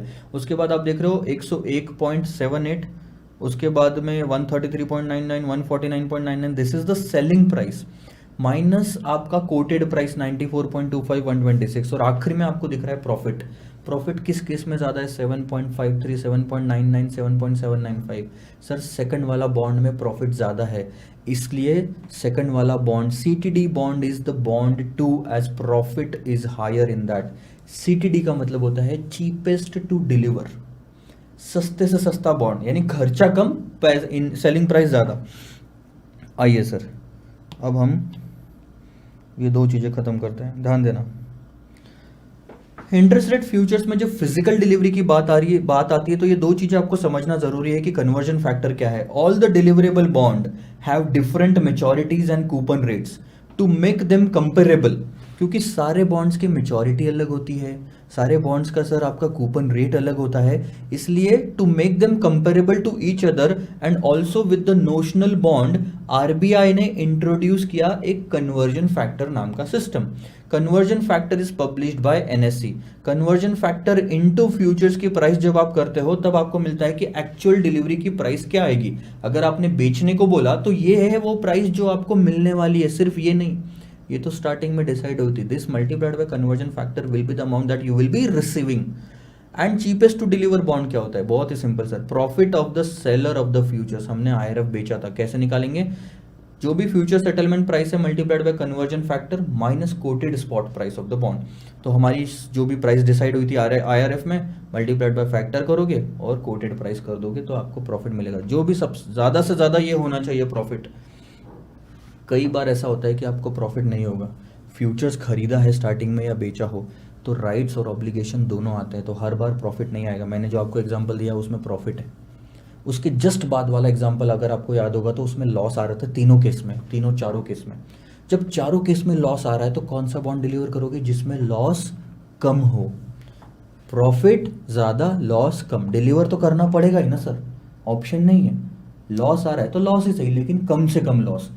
तो कम से कम लॉस वाला बॉन्ड या ज़्यादा से ज़्यादा प्रॉफिट वाला bond cheapest to deliver bond कहलाता है, सीटीडी बॉन्ड। ठीक है, यहीं पे बात खत्म करते हैं सर। उसके बाद में सेकंड लास्ट ऑप्शन है आपका, सेकंड लास्ट टॉपिक आता है interest rate option. Interest rate option जैसे कि आपने डेरिवेटिव्स में फॉरवर्ड, फ्यूचर्स और ऑप्शंस देखा। फॉरवर्ड में, फ्यूचर में आज खरीदो या बेचो, मेचोरिटी पे प्रॉफिट भी हो सकता है, लॉस भी हो सकता है, मार्केट पे डिपेंड करता है। लेकिन ऑप्शंस एक ऐसा डेरिवेटिव है जो आपको एक राइट देता है कि मेचोरिटी पे लगे तो एक्सरसाइज करना, ये इसका इस्तेमाल करना, नहीं तो मत करना। फॉरवर्ड और फ्यूचर में हमारे पास में कोई राइट नहीं होता, अधिकार नहीं होता, करना ही पड़ेगा। जो रेट पे एग्री हुआ है वो रेट पे लोन लेना ही पड़ेगा। जो आपने बोला है फ्यूचर्स पे बेचना है उस पे आपको फ्यूचर्स या बॉन्ड बेचना ही पड़ेगा। प्रॉफिट नुकसान ऑप्शंस में आपको दो, एक ये फायदा है कि आपको लगा तो आप उस ऑप्शन का इस्तेमाल करना, नहीं तो मत करना। अब यहाँ पे देखो फर्क समझाता हूँ मैं आपको।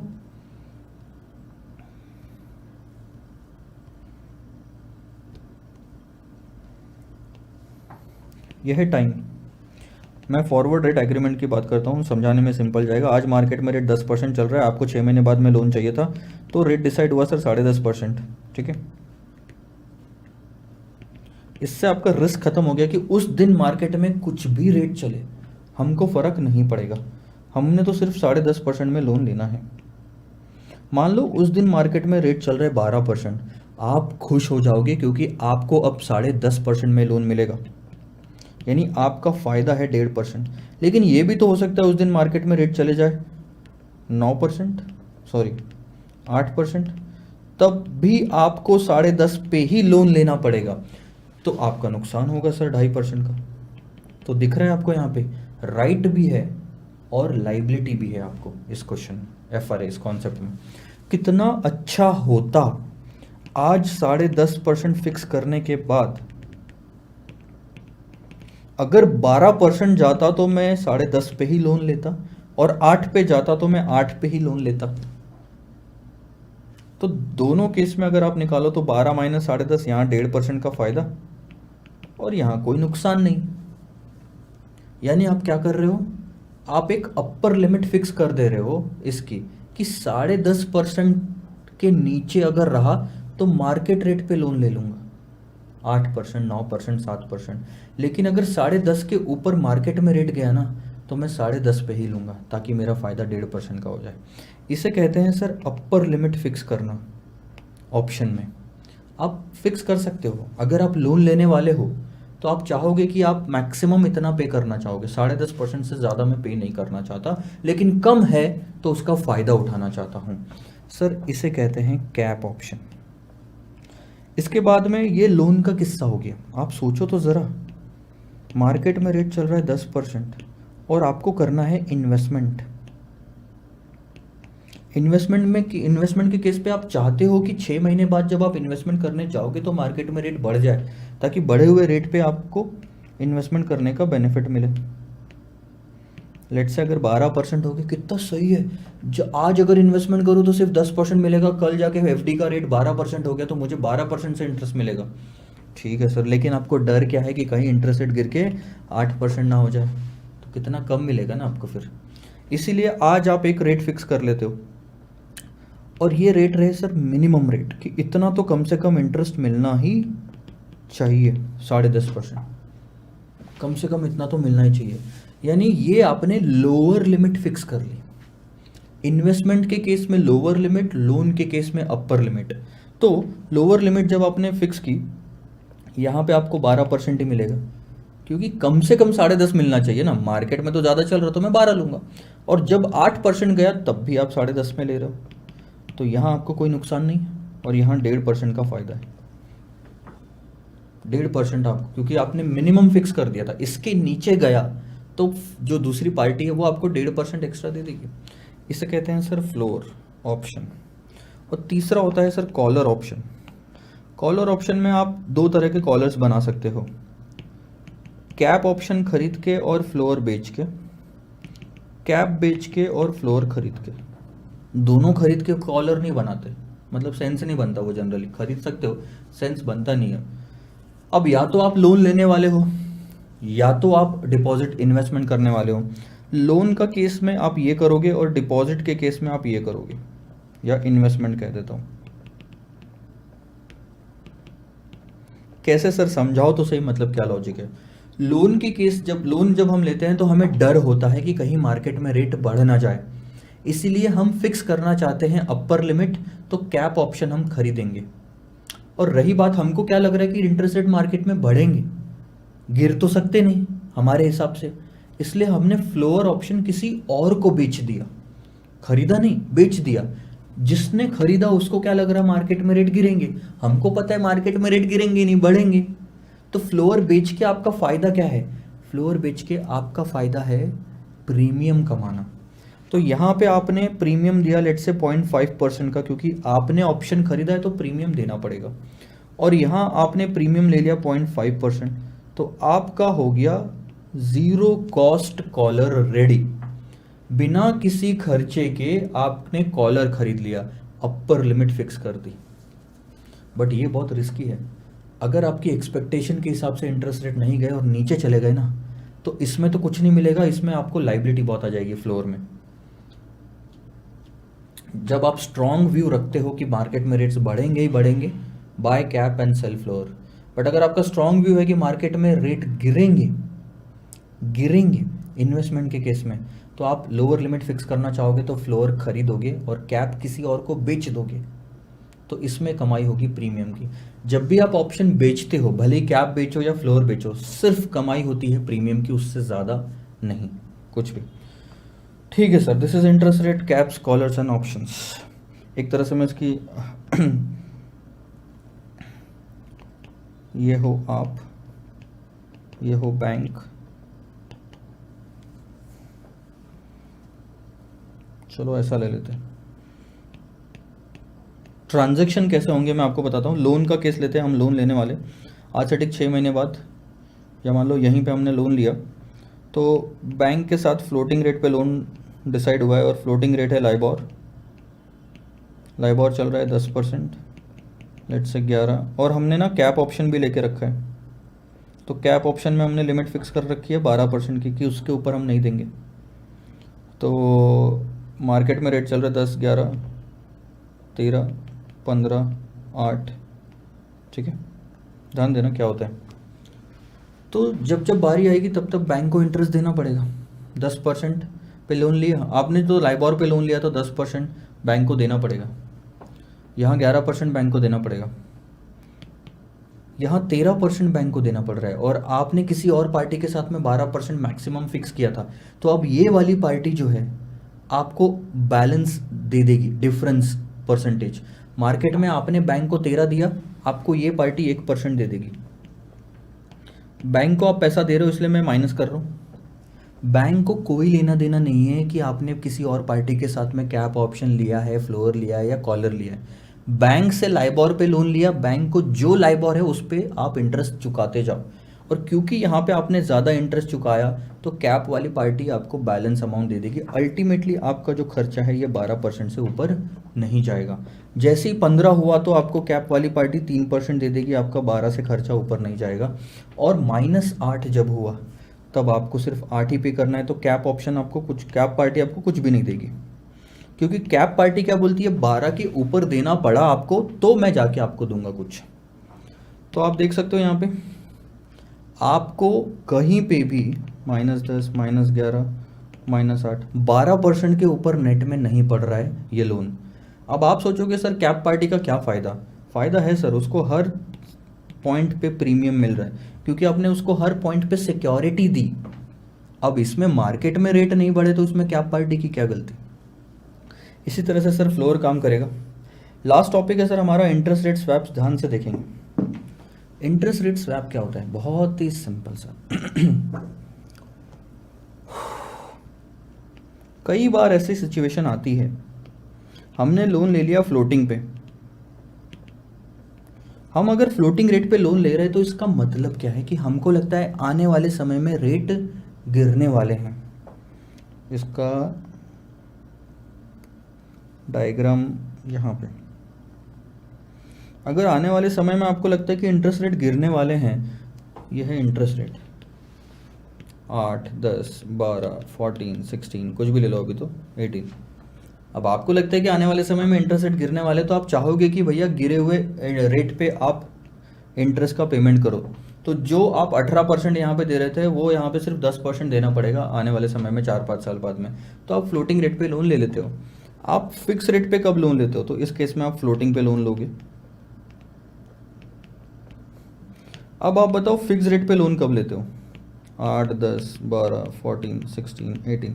जब आपको मार्केट में लगता है कि यार आने वाले समय में तो इंटरेस्ट रेट बढ़ने वाले हैं, तो आप चाहते हो क्या कि आज 10% पे लोन लो, फिर अगले साल 12% चुकाओ उस पर, फिर 14 चुकाओ, और फिर 16 चुकाओ, फिर 18% चुकाओ? नहीं, कोई भी नहीं चाहता कि ज़्यादा पेमेंट करे।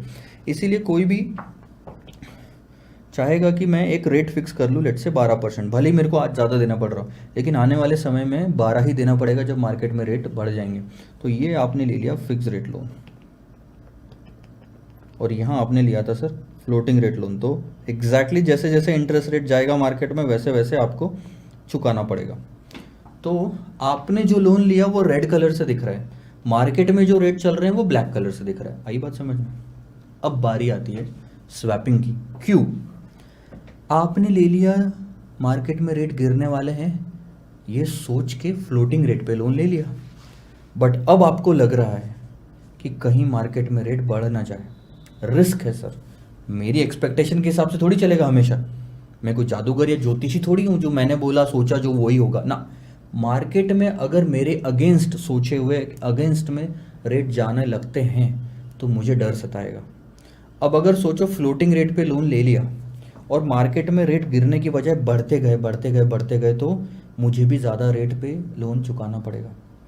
और अगर मेरी एक्सपेक्टेशन ये है तो मैं फ्लोटिंग रेट लोन लेने के बाद में शिफ्ट होना चाहूँगा फिक्स रेट लोन पे, कि कुछ ऐसा करो, बैंक को तो देना ही है फ्लोटिंग, वो मेरा नेट पेमेंट हर साल का फिक्स में कन्वर्ट हो जाए।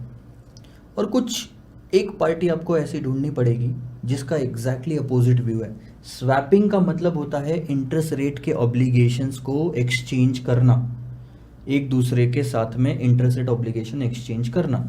तो ये तभी पॉसिबल है जब आपके पास में दो ऐसी पार्टी है जिनका लोन का अमाउंट सेम है, जिन एक फिक्स पे लोन ले चुका है, दूसरा फ्लोटिंग पे लोन ले चुका है। जो पहली पार्टी है ये इधर शिफ्ट होना चाहती है, मतलब फिक्स रेट पे शिफ्ट होना चाहती है, दूसरी पार्टी फ्लोटिंग पे शिफ्ट होना चाहती है। कॉन्ट्ररी ऑब्जेक्टिव्स होना चाहिए। तो 3 कंडीशन है जो आपकी स्वैपिंग करने में मदद करेंगे। वो 3 कंडीशन क्या है सर?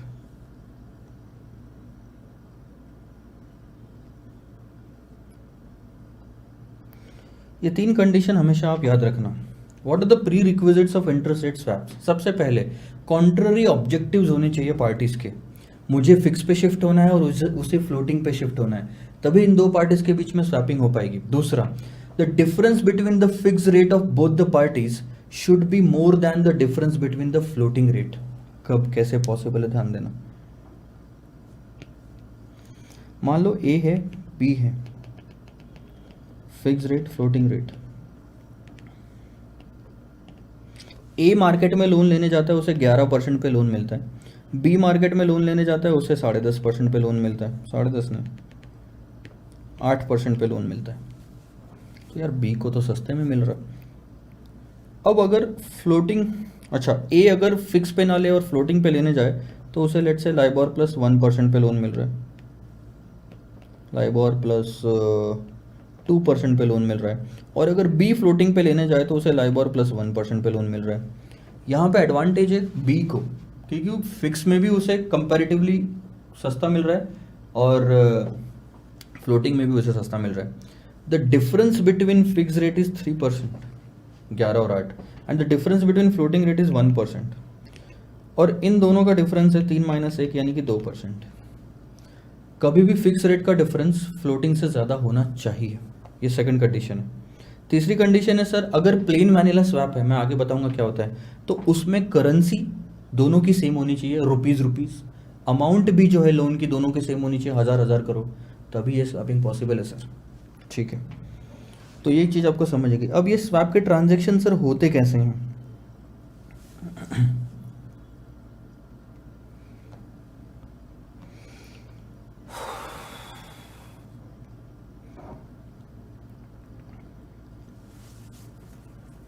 अब ये सब तो यार पूरा क्वेश्चन कराने जैसे ही बात हो गई, इसमें क्या तो रिवीजन करवाऊँ मैं।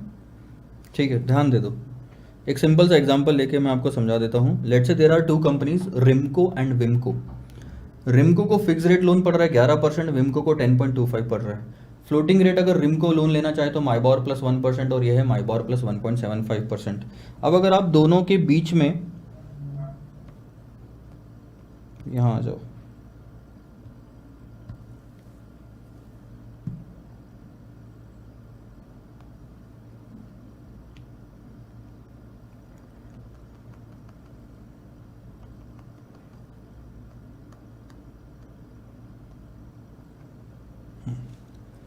सबसे पहले स्टेप क्या होता है मैं आपको बताता हूँ। जब भी आपको क्वेश्चन अगर ऐसा दिया गया है कि स्वैपिंग करना है दोनों पार्टी के बीच में, अब रिमको को शिफ्ट होना, यहाँ पे क्वेश्चन में पहले ही बता देता हूँ ना क्या है।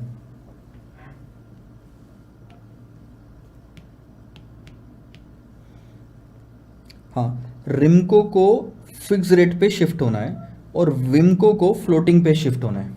ठीक है, तो रिमको क्या चाहता है? फिक्स रेट पे लोन लेना चाहता है, विमको चाहता है फ्लोटिंग पे। ठीक है, स्वैपिंग अगर दोनों में करवानी है तो इसके दो फायदे, दो पर्पस हो सकते हैं। ये दोनों स्वैपिंग क्यों करेंगे? सबसे पहली बात, क्योंकि इनको मार्केट में ये जो लोन पड़ रहा है 11% का, इससे सस्ते रेट में फिक्स रेट में मैं कन्वर्ट करा के दे सकता हूँ स्वैपिंग के थ्रू। नहीं समझा? ध्यान देना। रिमको को फिक्स रेट पे लोन चाहिए, उसे कहो मार्केट में जाए और लोन ले ले, उसे कितने का लोन, फिक्स रेट लोन पड़ेगा? 11% का। विमको को फ्लोटिंग में चाहिए तो मार्केट में कितना रेट पड़ रहा है? माइबॉर प्लस 1.75%। लेकिन दोनों पार्टीज अपना पर्पस अचीव कर सकती है। इसको फिक्स चाहिए, फिक्स मिलेगा, फ्लोटिंग चाहिए, फ्लोटिंग मिलेगा, और इनसे भी कम दाम में, सस्ते में अगर कोई चीज मिल रही है तो इंसान क्यों नहीं करना चाहेगा, और वो मिल रहा है स्वैपिंग के थ्रू। ठीक है, कैसे सर? बहुत ही सिंपल। सबसे पहले तो आप निकालो कि सर पूरे ट्रांजैक्शन में फायदा कितना हो सकता है दोनों पार्टी को मिला के। इसको कहते हैं क्वालिटी स्प्रेड। इसको कहते हैं सर क्वालिटी स्प्रेड। और क्वालिटी स्प्रेड क्या है? Difference between the fix rate minus difference between the floating rate. तो अब आप फिक्स रेट के बीच में डिफरेंस निकालो, 11 माइनस 10.25 अगर आप करोगे तो आपका आंसर आएगा 0.75, और उसके बाद फ्लोटिंग में निकालो डिफरेंस। याद रखें, 11 माइनस 10.25 किया ना, तो यहाँ पे भी माइबॉर प्लस 1% माइनस माइबॉर प्लस 1.75 करे तो आपको समझ में आएगा माइबॉर माइबॉर तो कैंसिल, एक में से 1.75% अगर माइनस करोगे तो आंसर आता है -75%। यहाँ साइन मैटर करता है। अब ये डिफरेंस में से ये डिफरेंस हटा दो तो आप बोलोगे सर ये माइनस ये, अब ये माइनस माइनस साइन हो गया प्लस, टोटल गेन इज 1.5%। यानी इस पूरी कहानी में दोनों पार्टीज को 1.5% का गेन हो सकता है। बात आती है सर 1.5% का गेन का मतलब क्या है? कि रिमको फिक्स रेट पे लोन ले सकता है इससे कम दाम में। अब ये टोटल गेन जो है दोनों पार्टीज मिलके डिसाइड करेगी कि हम कितना शेयर करेंगे। जब तक क्वेश्चन में कुछ नहीं है ये माना जाएगा कि सर इक्वल शेयर हो रहा है, तो इक्वल शेयर होने दो 0.75 यानी रिमको को फायदा इतने परसेंट का होना चाहिए, विमको को फायदा इतने परसेंट का होना चाहिए। सर इतने परसेंट का फायदा, इसका मतलब क्या कि मार्केट में जब वो लोन लेने जाता तो 11% पे मिलता, अगर स्वैपिंग के थ्रू उसे 10.25% में लोन मिल जाए तो आप ध्यान दो, 11 की जगह अगर 10.25 में मिल रहा तो 0.75 का उसका फायदा हो रहा है। और सेम चीज सर विमको को भी है, 0.75 का फायदा दिलाना है फ्लोटिंग में, तो माइबॉर प्लस 1.75 पे मिल रहा। क्या इसे माइबॉर प्लस 1% पे अगर लोन मिल जाए तो मैं कहूँगा कि यार 0.75% सस्ता मिल रहा है स्वैप में। ये पॉसिबल है क्या? हाँ सर पॉसिबल है। पहला स्टेप क्वालिटी स्प्रेड निकाला, दूसरा स्टेप शेयर डिवाइड कर दो कौन कितना लेना चाहता है। और क्योंकि ये ओवर द काउंटर मार्केट में ट्रेड होता है तो आपको ये चीज़ समझनी चाहिए कि दोनों पार्टी डिसाइड कर सकती है कौन कितना लेगा। फिलहाल हम मान के चलते हैं इक्वल शेयरिंग होगी। अब बात आती है सर तीसरे स्टेप की। तीसरा स्टेप क्या बोलता है, जिस रेट पे लोन लेना चाहते थे ना उसके अपोजिट रेट पे इनको बैंक से लोन लेने को बोलो। तो रिमको लोन लेगा फ्लोटिंग पे, विमको लोन लेगा फिक्स पे। तो जब बैंक को इंटरेस्ट चुकाने की बारी आएगी तो रिमको चुकाएगा फ्लोटिंग देके, विमको चुकाएगा फिक्स देके। अब देखो कहानी में क्या मजा आता है। रिमको जब बैंक को लोन का इंटरेस्ट चुकाएगा तो फ्लोटिंग पे, क्योंकि उसने फ्लोटिंग पे लोन लिया है, वो चाहता फिक्स पे था इसलिए हमने उसको अपोजिट लोन दिलवाया, और ये चाहता फ्लोटिंग पे है तो इसको हमने अपोजिट दिलवाया फिक्स। तो बैंक को रिमको ने माइबॉर प्लस 1% दिया और विमको ने भी बैंक को 10.25 दिया, उल्टा। अब बहुत ही सिंपल सी बात, विमको से लेके चलते हैं, या विमको लो या रिमको लो। तो रिमको ने ये लोन, ये इंटरेस्ट दिया बैंक को, ये वापस ले लेगा ये विमको से। यहाँ से तो थोड़ा डिफिकल्ट जाएगा आपको समझना, सिंपल भाषा में समझाता हूँ। This is Rimco, this is Wimco, this is bank and this is bank. ध्यान देना, रिमको ने बैंक से फ्लोटिंग रेट पे लोन लिया तो रिमको लोन चुकाएगा माइबॉर प्लस 1% पे, Mumbai inter bank offered rate, और विमको चुकाएगा 10.25% पे। अब इन्होंने जो बैंक को दिया वो दूसरी पार्टी से वापस ले लो, कोई भी एक जन। तो विमको जो है रिमको को वापस दे देगा जो रिमको ने बैंक को दिया, क्या? माइबॉर प्लस 1%। इधर साइड प्लस लिखा है यानी ये रिमको को मिला है, उधर साइड माइनस लिखा है यानी विमको ने दिया है। ठीक है, अब रिमको वापस क्या देगा विमको को? जितना विमको ने बैंक को दिया है 10.25%। और ये हो गई स्वैपिंग कंप्लीट। किसी भी एक पार्टी के एंगल से देखो तो आपको फायदा नजर आएगा। रिमको के एंगल से देखते हैं। रिमको ने पहले M+1 दिया, फिर M+1 लिया और फिर 10.25 दिया। तो नेट में अगर देखोगे तो 10.25 दिया, यह है स्वैप के तहत उसने जो चुकाया। अगर मार्केट में डायरेक्ट लोन लेने जाता फिक्स रेट का, ये सब झंझट ना करते हुए, तो उसे 11% में लोन लेना पड़ता, यानी उसको अब 0.75 कम चुकाना पड़ रहा है, ये उसका फ़ायदा है। वैसे ही विमको की बात करते हैं। विमको ने बैंक को दिया 10.25%, वापस ले लिया 10.25% और उसको रिमको को दिया M+1, तो नेट में आया M+1%। बैंक से डायरेक्ट फ्लोटिंग पे लेता तो उसको पड़ता M+1.75, यानी उसको देख रहे हो स्वैप के तहत उसको 0.75% सस्ता पड़ रहा है। खत्म दोनों का गेन। ये बहुत ही सिंपल एग्जांपल था, बट ऐसा प्रैक्टिकली एक प्रॉब्लम आती है इस पूरे स्वैपिंग में। प्रॉब्लम ये आती है, देखो इसका कोई फॉर्मूला नहीं है पहली बात तो, क्योंकि ओवर द काउंटर मार्केट में ट्रेड होता है तो दो पार्टी मिलकर डिसाइड करती है। अब इसकी प्रैक्टिकल प्रॉब्लम क्या आती है कि सर रिमको रियल लाइफ में ढूंढेगी कैसे विमको को? क्योंकि आप बोलते हो कि हम फ्लोटिंग पे शिफ्ट होना हम फिक्स पे शिफ्ट होना चाहते हैं, वो फ्लोटिंग पे शिफ्ट होना चाहते हैं, ऐसी पार्टी होना चाहिए। ये मुंबई में बैठा, ये दिल्ली में बैठा, दोनों मिलेंगे कैसे? कैसे पता चलेगा? मैं ढूंढूं कहाँ? फेसबुक पे पोस्ट डालूं सर, व्हाट्सएप करूं सब लोगों को, या जो से चिल्लाऊं यूट्यूब पे कि कोई ऐसा है क्या? मैं दुकान के बाहर बोर्ड लगा के बैठ जाऊं, स्वैपिंग करना चाहता हूं, कोई इंटरेस्टेड है तो अंदर आ जाओ? ऐसा पॉसिबल नहीं है।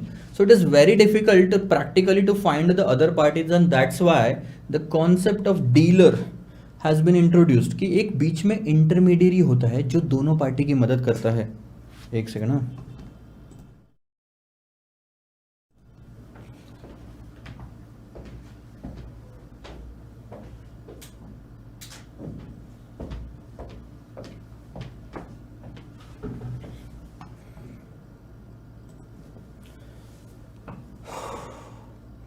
अब एक बीच में डीलर होता है जो दोनों पार्टी की मदद करता है और उसे कहा जाता है bank. Bank ICICI bank Delhi में भी है, आईसीआईसीआई बैंक मुंबई में भी है।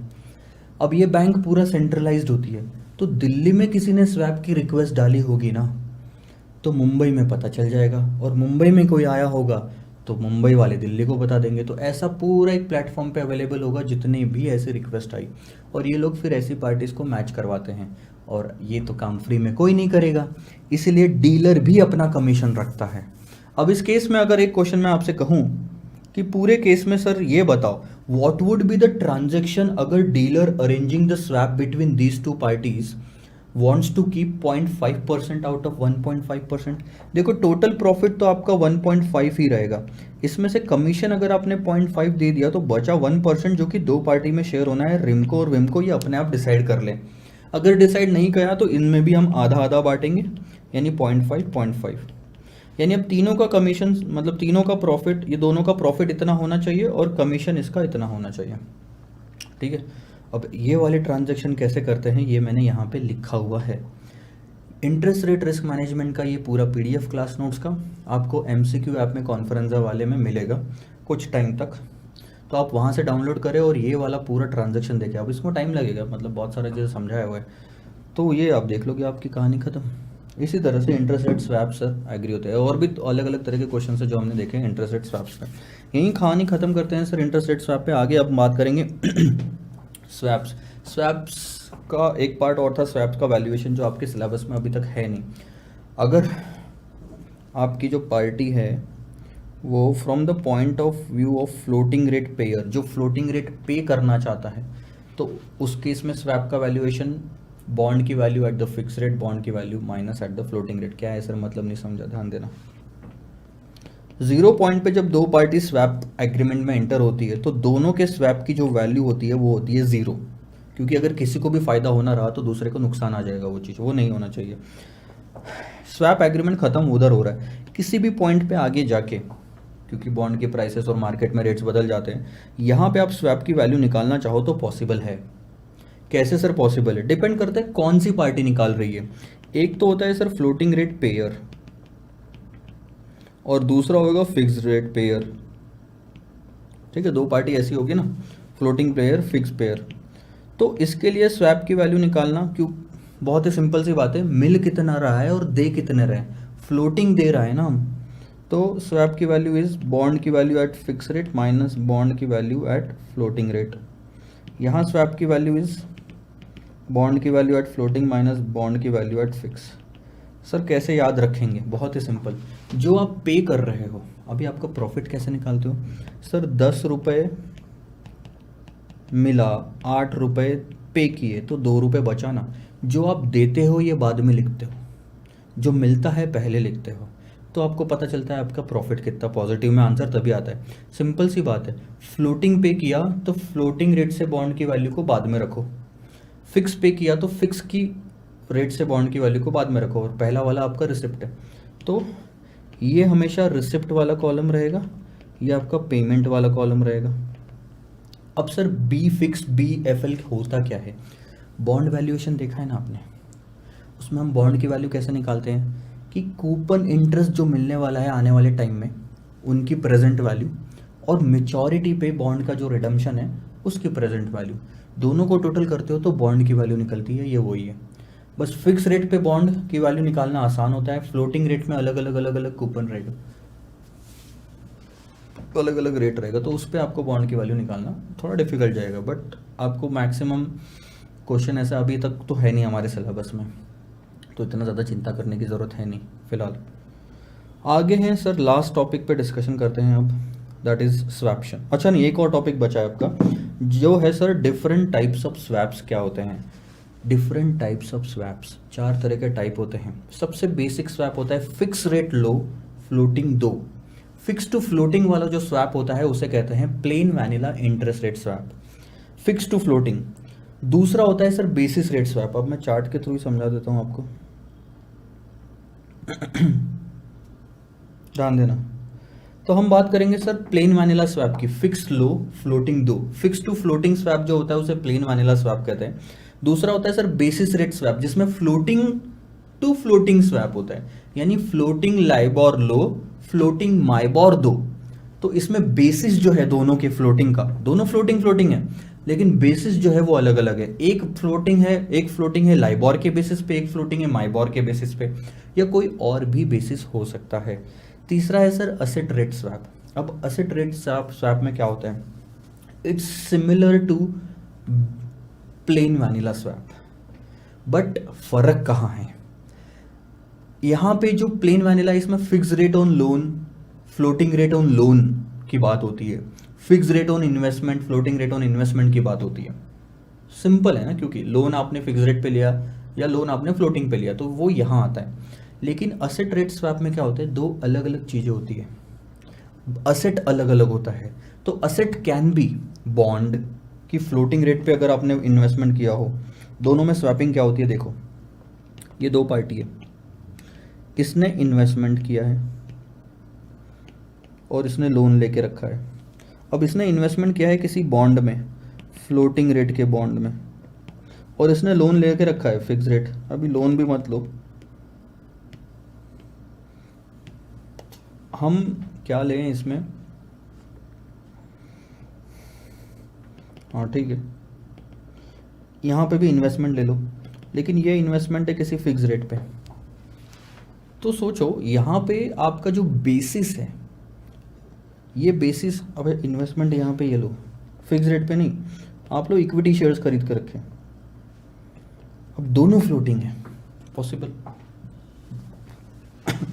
अब यहाँ पे देखोगे तो इस केस में आपका असेट है बॉन्ड, उस केस में आपका असेट है इक्विटी। यहाँ पे आपका असेट अलग अलग है, लोन वोन जैसा सिंपल नहीं है ये, असेट अलग अलग है। अब कोई चाहता है कि, किसी को लगता है कि यार बॉन्ड की वैल्यू जो है मार्केट में गिरने वाली है, तो मैं बॉन्ड अभी बेचना नहीं चाहता, तो इसके कूपन में इधर शिफ्ट कर दूंगा अगर वो चाहता है तो, और उसके कूपन में इधर ले लूँगा, दैट्स ऑल्सो पॉसिबल। अगेन आप इन्वेस्टमेंट इक्विटी में ना रखते हुए आप सिंपल वन इन्वेस्टमेंट फिक्स पे भी रख सकते हो, तो ये भी पॉसिबल है। अगर इस पार्टी को फ्लोटिंग लगता है कि मार्केट में ऊपर जाएगा तो वो फ्लोटिंग ले लेगा और फिक्स दे देगा, और इसको लगता है कि फ्लोटिंग गिरने वाला है तो फ्लोटिंग देगा और फिक्स ले लेगा, दैट्स ऑल्सो पॉसिबल। तो यहाँ पे आपका जो असेट है वो है बॉन्ड, असेट बदलता है, वहाँ पे असेट रेट बॉन्ड कहा जाएगा। Similar in structure to a plain vanilla swap, the key difference is the underlying of the swap contract rather than the regular fix floating loan interest rate. Loan being swapped, fixed and floating investments are being swapped। यहाँ पे fixed और floating investment बदलते हैं, ये भी possible है ना sir. Investment ले लो। अभी आप अमोर्टाइजिंग रेट स्वैप पे आओ। अमोर्टाइजिंग रेट स्वैप और प्लेन वैनिला स्वैप फिर से सेम है, फ़र्क कहाँ है, फ़र्क यह है सर, 1 2 3 4 5 साल का स्वैप था। प्लेन वैनिला में क्या होता था, लाइबॉर लो, लाइबॉर वर्सेस 8% का स्वैप था, लाइबॉर लो 8% दो, ये स्वैप था, और ये लगता था नोशनल प्रिंसिपल अमाउंट 100 करोड़ पे। प्लेन वैनिला में क्या होता था, हर बार नोशनल अमाउंट 100 करोड़ होती थी जिस पे ये लाइबॉर और 8% कैलकुलेट होता था। अमोर्टाइजिंग रेट स्वैप में क्या होता है, same to same LIBOR versus 8%, लेकिन जो प्रिंसिपल अमाउंट है ये धीरे धीरे कम होती जाएगी, ये गिरती जा रही है। तो इस बार लाइबॉर 100 पे और 8% 100 पे कैलकुलेट हुआ, अगली बार 80 पे ही होगा, अगली बार 60 पे ही होगा। तो ये हो गया सर अमोर्टाइजिंग रेट स्वैप, जहां पे नोशनल प्रिंसिपल अमाउंट गिरती है। ठीक है, लास्ट टॉपिक है सर आपका स्वैप्शंस। स्वैप्शंस बहुत ही सिंपल सी बात है, यही स्वैप वाली बातें हैं। अब आप लोन लेना चाहते हैं, यहाँ पे लोन लेना चाहते हैं फ्लोटिंग पे, क्यों, आप यहाँ पे हो 0 पॉइंट पे, आज से ठीक 3 महीने बाद आपको मार्केट में लोन की ज़रूरत पड़ेगी, और आपको लगता है कि उसके बाद ना लोन गिरने वाले इंटरेस्ट रेट, तो आप फ्लोटिंग पे लेना चाहोगे। ठीक है, डिसाइड कर लिया, ले लेना 3 महीने बाद में लोन। लेकिन डर क्या है कि जब मैं लोन लेने जाऊंगा तब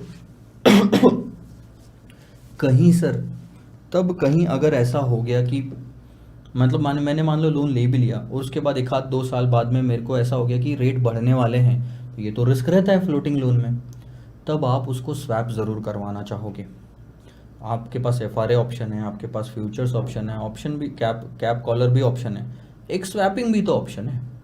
आपको अगर फ्यूचर में लगा तो स्वैपिंग कर लेना। लेकिन इंटरेस्ट रेट स्वैप का ये जो एग्रीमेंट है, जब आप लोन लोगे तब लेना। प्रॉब्लम देखो क्या है, बताता हूँ। लोन आपको यहाँ चाहिए, आपका अगर व्यू बदला तो आप स्वैप एग्रीमेंट यहाँ ले लेना। लेकिन सर मेरे को क्या लग रहा है ना, आज अगर मैं इंटरेस्ट रेट स्वैप में एंटर करता हूँ, आज अगर मैं किसी पार्टी के साथ में स्वैपिंग करता हूँ तो वो मुझे कोट कर रहा है लाइबॉर प्लस 8%, यानी कि लाइबॉर वो मुझे दे देगा, क्योंकि मैं बैंक को देने वाला हूँ तो मुझे लाइबॉर दे देगा और मुझे सिर्फ 8% चुकाना है। लेकिन मुझे आज तो लोन चाहिए नहीं, तो ये बेकार के 3 महीनों के लिए क्यों मैं स्वैप लूँ। ठीक है, बात आती है सर, आप एक काम करना ना, यहाँ पे 3 महीने बाद में स्वैप ले लेना। मुझे डर है सर कि जब मैं 3 महीने बाद में स्वैप लेने जाऊँगा तब मुझे ये कोटेशन मिलेगा लाइबॉर वर्सेस 10% का, और मैं नहीं चाहता कि उसी लाइबॉर के बदले में मुझे 10% चुकाना पड़े। इसीलिए एक चीज़ आपके पास में यहाँ पे अवेलेबल होती है, वो है सर इंटरेस्ट रेट स्वैप पे भी आप ऑप्शन खरीद लो, जिसे हम स्वैप्शन कहते हैं। यानी कि आपके पास में एक राइट रहेगा। आज अगर आप ऑप्शन खरीद लेते हो तो इसकी स्ट्राइक प्राइस होगी, जिसमें लाइबॉर वर्सेस लेट से 9% डिसाइड हो गया, तो थोड़ा सा इससे ज़्यादा है लेकिन इससे तो कम है। ये अगर आप ले लेते हो, इसके मतलब क्या होता है, ध्यान देना। आज से ठीक 3 महीने बाद आपको डिसाइड करना होगा कि क्या आप इंटरेस्ट रेट स्वैप एग्रीमेंट में एंटर होना चाहते हैं या नहीं। अगर आपको लगा तो ये एक्सरसाइज करना, वरना मत करना। अब आप कब एक्सरसाइज करोगे कब नहीं करोगे ये भी मैं बताता हूं। यहाँ पे L वर्सेस 8 चल रहा था, यहाँ पे L वर्सेस 9 में स्वैप्शन आपको मिल रहा है। तो यह है डेरिवेटिव मार्केट, यह है स्पॉट मार्केट। आपने स्वैप्शन खरीद लिया, 3 महीने जैसे ही ख़त्म हुए आपने पता किया कि आज अगर मैं 3 महीने बाद इंटरेस्ट रेट स्वैप लेने जाता हूँ तो क्या रेट मिल रहा है मार्केट में। दो चीज़ें पॉसिबल है, L वर्सेस लेट से 11% चुकाना पड़ रहा है, या L वर्सेस 7% ही चुकाना पड़ रहा है। अब अगर मार्केट में स्वैप लेने के लिए लाइबॉर मिल रहा है और 11% चुकाना पड़ रहा है, तो यहाँ आप L वर्सेस 9 वाला ऑप्शन एक्सरसाइज कर लोगे। लेकिन अगर मार्केट में स्वैप 7% पे मिल रहा है तो आप यहाँ पे एक्सरसाइज नहीं करोगे और मार्केट वाले रेट पे आप स्वैपिंग करवा लोगे L वर्सेस 7%, क्योंकि स्वैप में भी एंटर होना कि नहीं होना ये आपके ने ऑप्शन खरीद लिया था। तो देखो ना, आपको जहाँ सस्ता मिल रहा है वहाँ जाओगे, सिंपल सी बात है। तो यहाँ ये स्वैप्शन खरीदने के लिए आपको प्रीमियम चुकाना पड़ता है, जैसे कॉल पुट ऑप्शन होते हैं वैसे। अब स्वैप्शन के कुछ मतलब मीनिंग, यूजेस, फीचर्स सब देख लेते हैं, ध्यान देना। अच्छा, एक चीज़ समझो, ये स्वैप ऑप्शन आप एक्सरसाइज कहाँ करोगे, यहाँ पे, इस पर भी बात करेंगे। ये जो स्वैप ऑप्शन है इसको पढ़ा कैसे जाता है सर, ये 3 महीने बाद आपका स्वैप ऑप्शन खरीदा जाएगा, ख़त्म हो जाता है। सो ये 3 महीने का स्वैप ऑप्शन कहलाएगा। यहाँ पे मैं पढ़ता हूँ, ध्यान देना। An interest rate swaption is simply an option on an interest rate swap। ये आपको एक राइट देता है बट नॉट द ऑब्लिगेशन। ध्यान देना, जो भी इंटरेस्ट रेट स्वैप्शन खरीदेगा ना, होल्डर का है, जो भी स्वैप ऑप्शन इंटरेस्ट रेट स्वैप्शन का होल्डर है उसके पास में एक राइट होगा, ऑब्लिगेशन नहीं होगा, कि वो चाहे तो एंटर कर सकता है इंटरेस्ट रेट स्वैप में किसी स्पेसिफिक डेट पे फ्यूचर में, and at a fixed rate आज ही फिक्स हो जाएगा। आगे देखो, एक तरह से इसे कहा जाएगा an option on an forward start interest rate swap. ऐसा स्वैप जो फ्यूचर में स्टार्ट होगा उस पर आज ही ऑप्शन खरीद लो। इसे पढ़ा कैसे जाता है, 3 मंथ इंटू 5 ईयर स्वैप्शन का मतलब क्या होता है कि आज से ठीक 3 महीने बाद आपको डिसाइड करना होगा कि 5 साल वाले स्वैप में आपको एंटर होना है कि नहीं होना है। आपके पास में ऑप्शन रहेगा, बी सीन एज चलो ये तो पढ़ ही लिया। ऑप्शन पीरियड कितने का होता है? ये जो स्वैप ऑप्शन का पीरियड है ये 3 महीने का पीरियड है आपके पास में।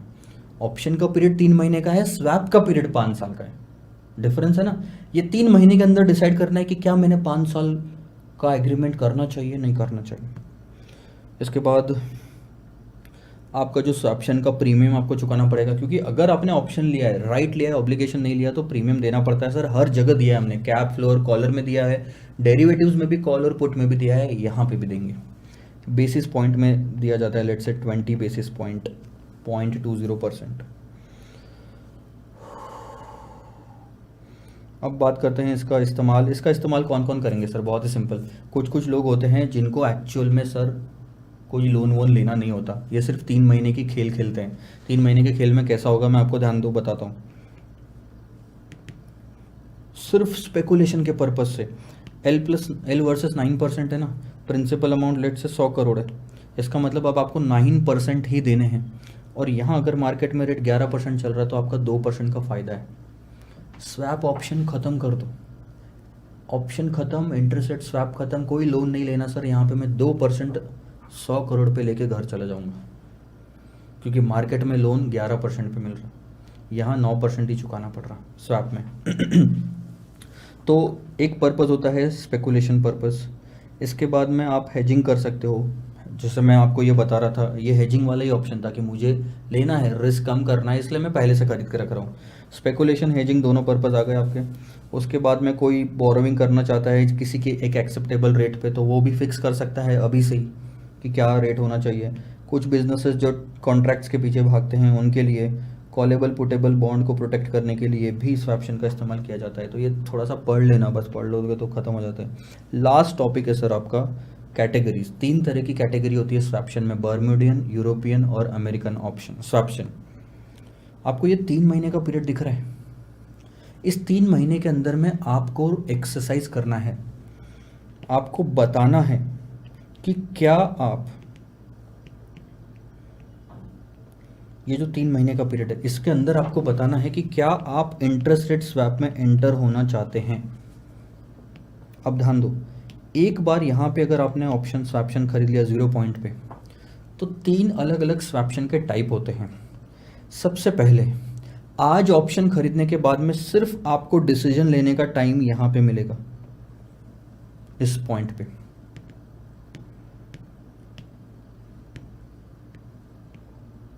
जब आपको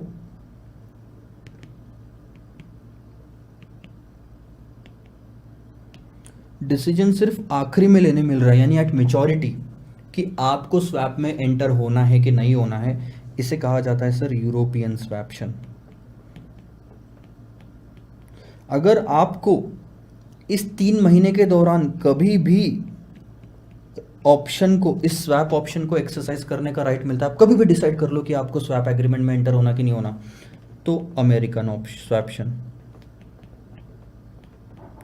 लेकिन ना आखिरी में ना कभी भी, आपको कुछ स्पेसिफिक डेट्स दे दी जाती है 3-4, इन डेट्स जब जब आएगी तब आपको डिसीजन लेने का अधिकार मिलेगा कि क्या आपको 5 साल के एग्रीमेंट में एंटर होना है कि नहीं होना।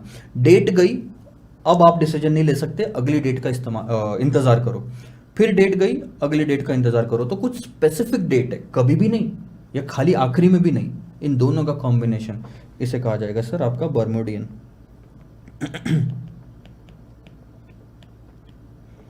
स्वैप्शन, समझा।